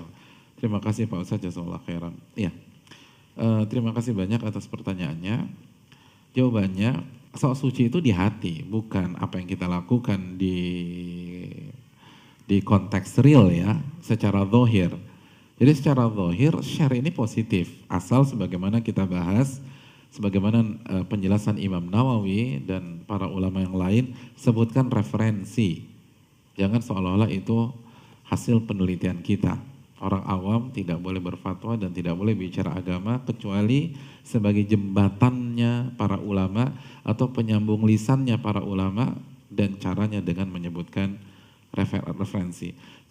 Kalau kita sudah sampaikan dengan tepat, dengan bijak, dengan santun, maka itu bukan sok suci. Sok suci itu ketika kita sampaikan, kita merasa lebih baik dari dia. Ketika kita share, kita nasihati, kita merasa lebih soleh dari dia, itu sok suci. Tapi selama kita merasa diri kita banyak dosa juga, saya kasih masukan, bukan saya merasa di atas Anda, justru saya merasa di bawah Anda. Tapi ini kewajiban, dan ini bentuk rasa sayang saya sama Anda. Saya nggak mau Anda berdosa, saya nggak mau Anda diazab sama Allah.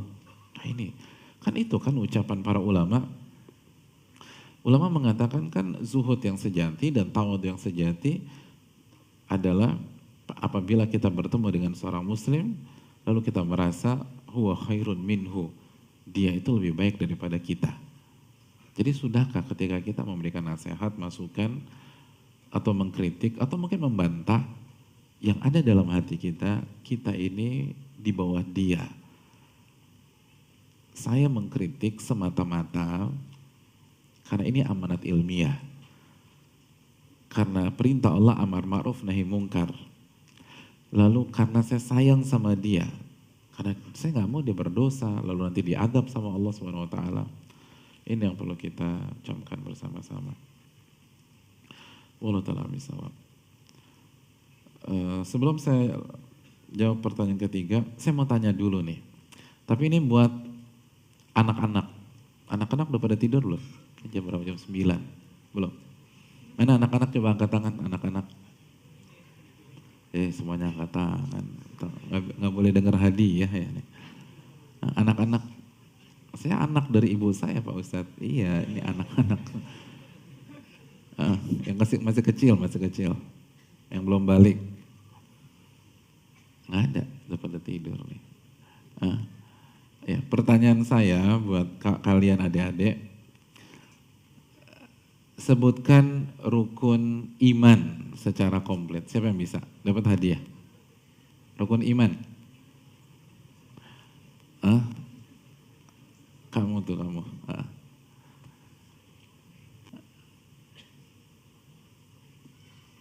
Tolong kasih mic. Kamu bawa mic nggak dari rumah? Nggak. Ya udah kasih mic kalau dia nggak bawa mic.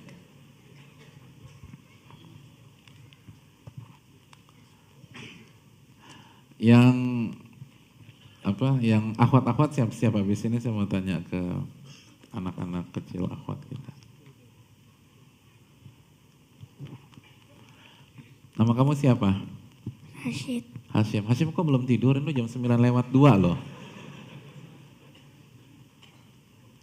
Hashim, tolong sebutkan rukun iman. Pakai dalil nggak sih? Nggak ya?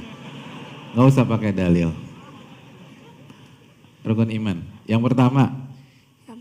Ngomong-ngomong Hashim kelas berapa? 1. Kelas 1 apa? SMP? SD. Hah? SD? Oh besar sekali nih. Oke. Satu apa? Yang satu beriman kepada Allah. Yang kedua? Kedua beriman kepada Rasul. Kepada malaikat. Malaikat. Yang ketiga? Yang ketiga beriman kepada kitab. Yang keempat? beriman kepada hari kiamat.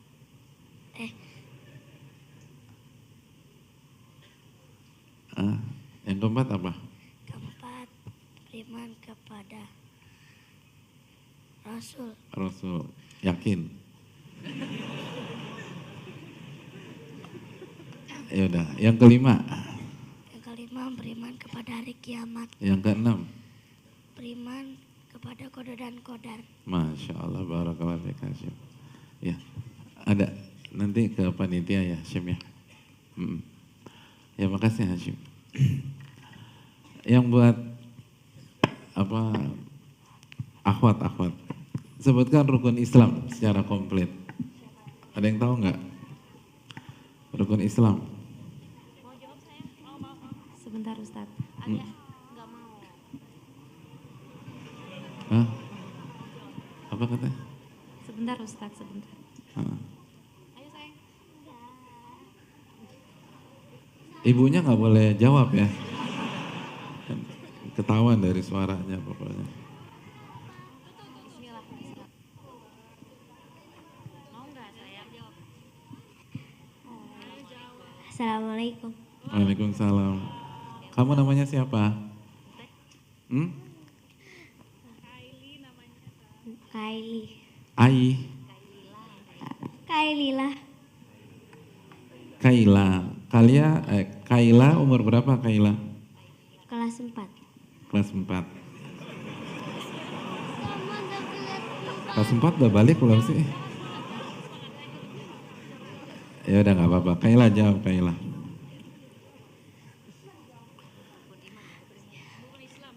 Yang pertama syahadat. Syahadat tuh apa sih Kaila?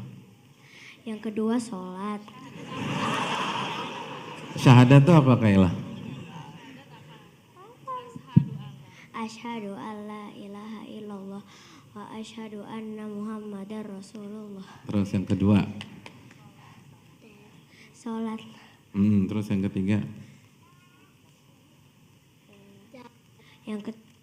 Yang ketiga zakat. Yang ketiga zakat. Kaila jawab sendiri atau ada tim di sana? Saya agak curiga. Jawab sendiri ya.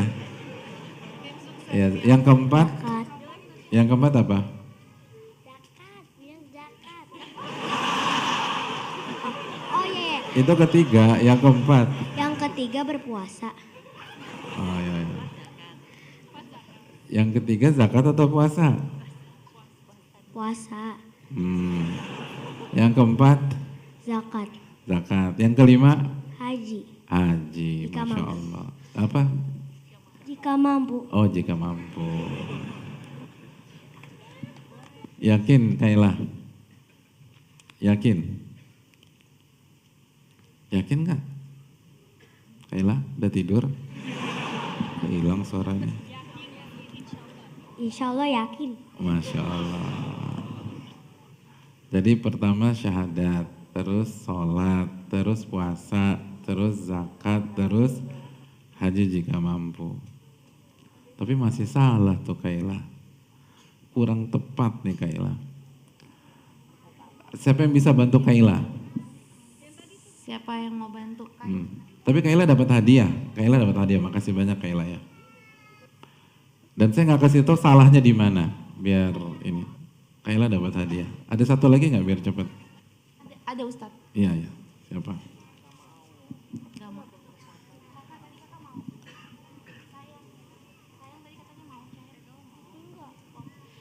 Nggak jadi Ustaz katanya. Nggak ada lagi? Ada Ada nggak? ada Ustaz. Ayo cepetan.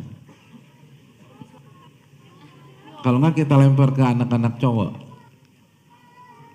Ada Ustaz, ada. Assalamualaikum Ustaz. Waalaikumsalam. Namanya siapa? Nisa. Nisa. Nisa SMP kelas berapa? Kelas 3 SD. Oh kelas 3 SD. Rukun Islam itu apa aja Nisa? Baca syahadat, sholat, puasa, zakat, haji. Terus? Haji bila mampu. Apa? Haji bila mampu. Bu. Oh, haji juga. Berarti 6 apa 5? Iya, makasih Nisa. Udah Nisa? Udah Ustadz. Iya, tapi masih kurang tepat nih. Yang cowok-cowok bisa bantu nggak? Ya Bapak, antum berapa?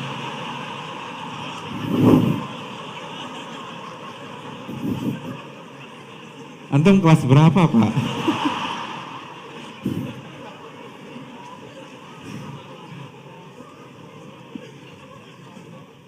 Ini kan buat anak-anak.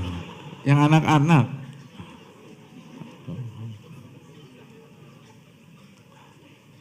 Saya kurang spesifik ya. Yang SD pada hari ini. Bukan 15 tahun yang lalu atau 20 tahun yang lalu. Pada hari ini. Siapa yang bisa? Mana nih yang anak-anak nih?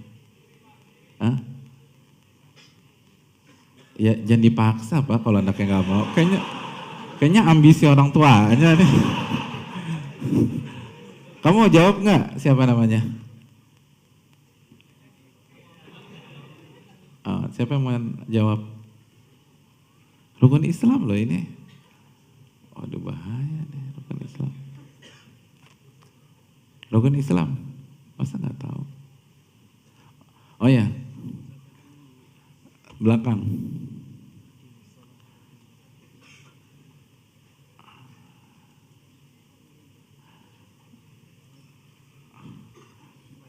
Syahadat terus, sholat terus, puasa terus, bayar zakat terus.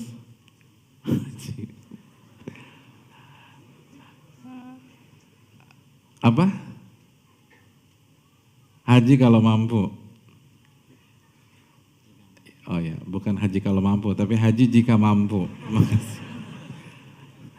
Iya, udah ya, selesai ya. Masa lempar ke bawah bapak sih, nggak lucu banget. Syahadat. Atau ada yang mau jawab? Antum mempertaruhkan harga diri antum loh kalau salah. Ya. Antum jawab coba. Nggak apa-apa, biarin aja. Kita akan kasih hadiah karena ini resikonya fatal untuk kehidupan beliau. Karena lawannya tadi kelas 3 SD, kelas 4 SD, kelas 3 SD. Antum coba. Assalamualaikum warahmatullahi wabarakatuh. Waalaikumsalam. SD di mana dulu? Medan Ustaz. Oh di Medan. Tahun berapa? Selesainya 2009. SD 2009? 2012. Antum? Selesai SD 2009. Iya. Wah.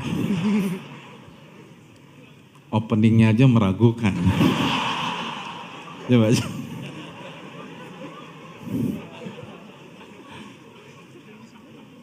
Ayo. Wa an Abi Abdurrahman bin Abdullah bin Umar bin Khattab radhiyallahu anhu. Qala sami'tu Rasulullah sallallahu alaihi wasallam yaqul buniyal Islamu 'alal khamsah syahadata an la ilaha illallah wa anna Muhammadar Rasulullah wa iqamis salah wa itiyaz zakah wa hajjal baiti wa saumi Ramadan. Artinya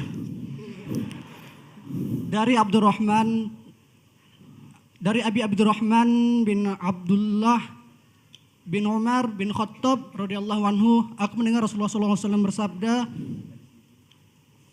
Islam dibangun atas 5 pondasi. Yang pertama, persaksian bahwa tidak ada ilah yang berhak diibadahi dengan benar kecuali Allah, dan bersaksi bahwa Nabi Muhammad SAW adalah utusan Allah. Yang kedua, mendirikan salat. Yang ketiga, menunaikan zakat. Yang keempat, haji ke Baitullah. Yang kelima, puasa Ramadan. Riwayat Bukhari Muslim. berarti urutannya Syahadat, salat, zakat, haji ke Baitullah, puasa.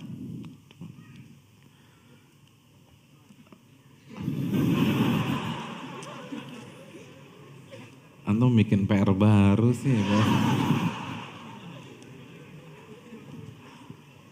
Jadi puasa keempat atau kelima? Puasa keempat, Ustaz. Tadi kelima. Kelima. Hah? Lima.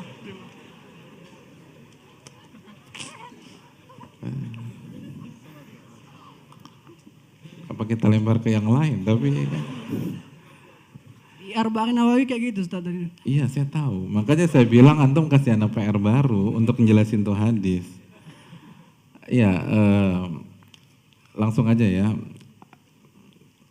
Syahadat, terus sholat, zakat, puasa, dan haji. Adapun hadis tadi ada pembicaraan khusus di tengah-tengah para ulama. Dan yang rajih adalah zakat ketiga, puasa keempat, dan haji kelima. Dan bukan saatnya kita membahas urutan hadis tersebut. Ya, dapat hadiah. Tapi coklat loh, ini hadiahnya anak-anak loh. Hadiahnya bukan ini. Hadiahnya apa? Budi bag. Yang isinya apa? Ya, coklat-coklatan. Dapat.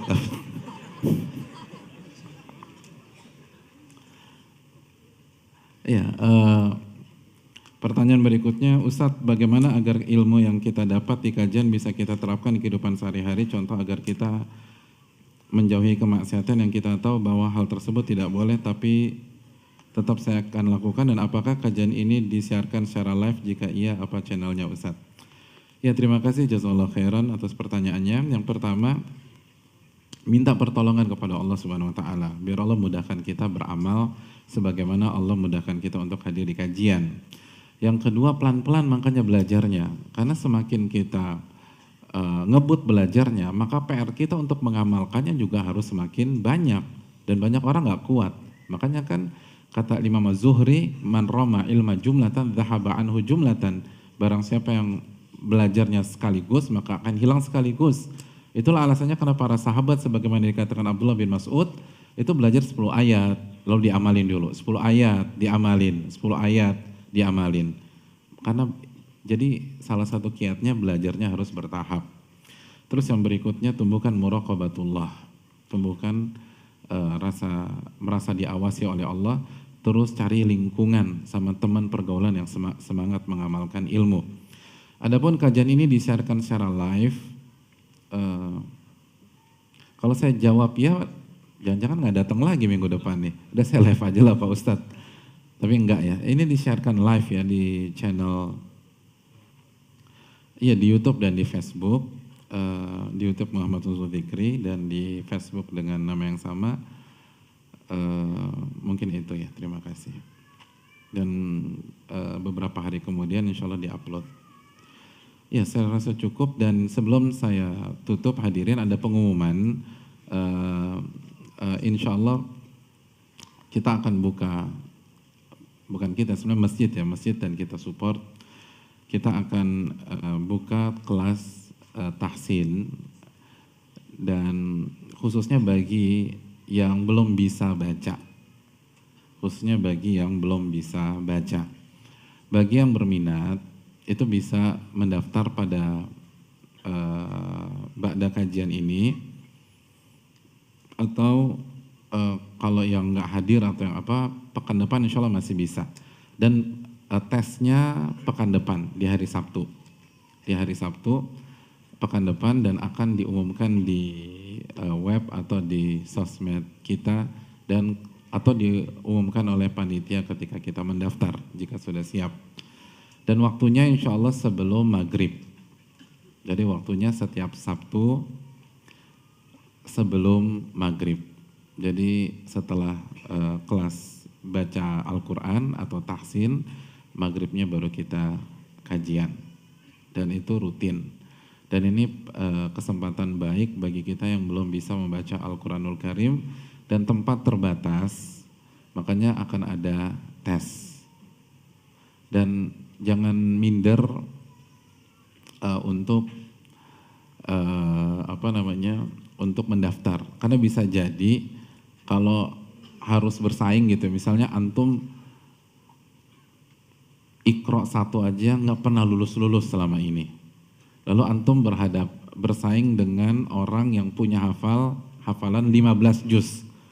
Maka kita akan menangkan antum yang Iqra 1-nya nggak lulus. Karena ini bukan program sanad atau program intermediate atau advance. Ini program pre-basic atau basic. Tapi terbatas. Makanya harus daftar dan ada tes. Dan ini adalah nikmat dari Allah Subhanahu wa taala buat kita. Karena di belahan dunia lain atau di daerah lain banyak orang pengen belajar Al-Quran tapi nggak ada guru. Orang pengen belajar baca Al-Quran tapi nggak ada yang mau ngajarin. Atau nggak ada yang bisa ngajarin. Maka kalau Allah sudah bukakan pintu ini ke antum, terus kita nggak ambil, lalu kita meninggal dalam kondisi tidak bisa membaca, maka kita akan berhadapan dengan Allah Subhanahu wa taala pada hari kiamat. Nabi bersabda dalam hadis Muslim, Al-Qur'anu hujjatun laka au alaik. Al-Qur'an akan jadi penolong dan pemberi syafaat pada hari kiamat atau jadi bumerang bagi kita. Bumerang nggak dibaca atau nggak, apalagi nggak bisa bacanya dan nggak mau berusaha bisa baca. Kalau nggak bisa baca sudah berusaha nggak ada masalah. Dapat 2 pahala kata Nabi. Wa huwa yatata'ta falahu ajran. Apabila udah berusaha tapi tetap terbata-bata dapat 2 pahala.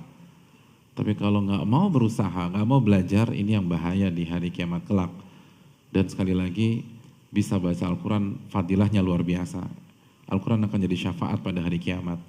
1 huruf 10 pahala minimal. Lalu yang ketiga, iman kita akan bertambah. Hati kita akan bergetar. Dan semakin mendekat kepada Allah Subhanahu wa taala. Dan ini pembuktian rasa cinta. Tidak ada ceritanya seorang ibu yang pasrah begitu saja ketika mendapatkan surat dari anaknya dengan bahasa asing yang dia nggak bisa. Dia akan belajar atau dia akan cari orang yang bisa menjelaskan isi surat tersebut.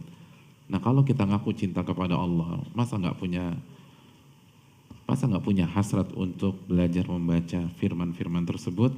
Semoga ini upaya yang kelak diterima oleh Allah Subhanahu wa taala. Ini yang bisa disampaikan. Subhanakallahumma wa bihamdika asyhadu an la ilaha illa anta astaghfiruka wa atubu ilaik. Assalamualaikum warahmatullahi wabarakatuh.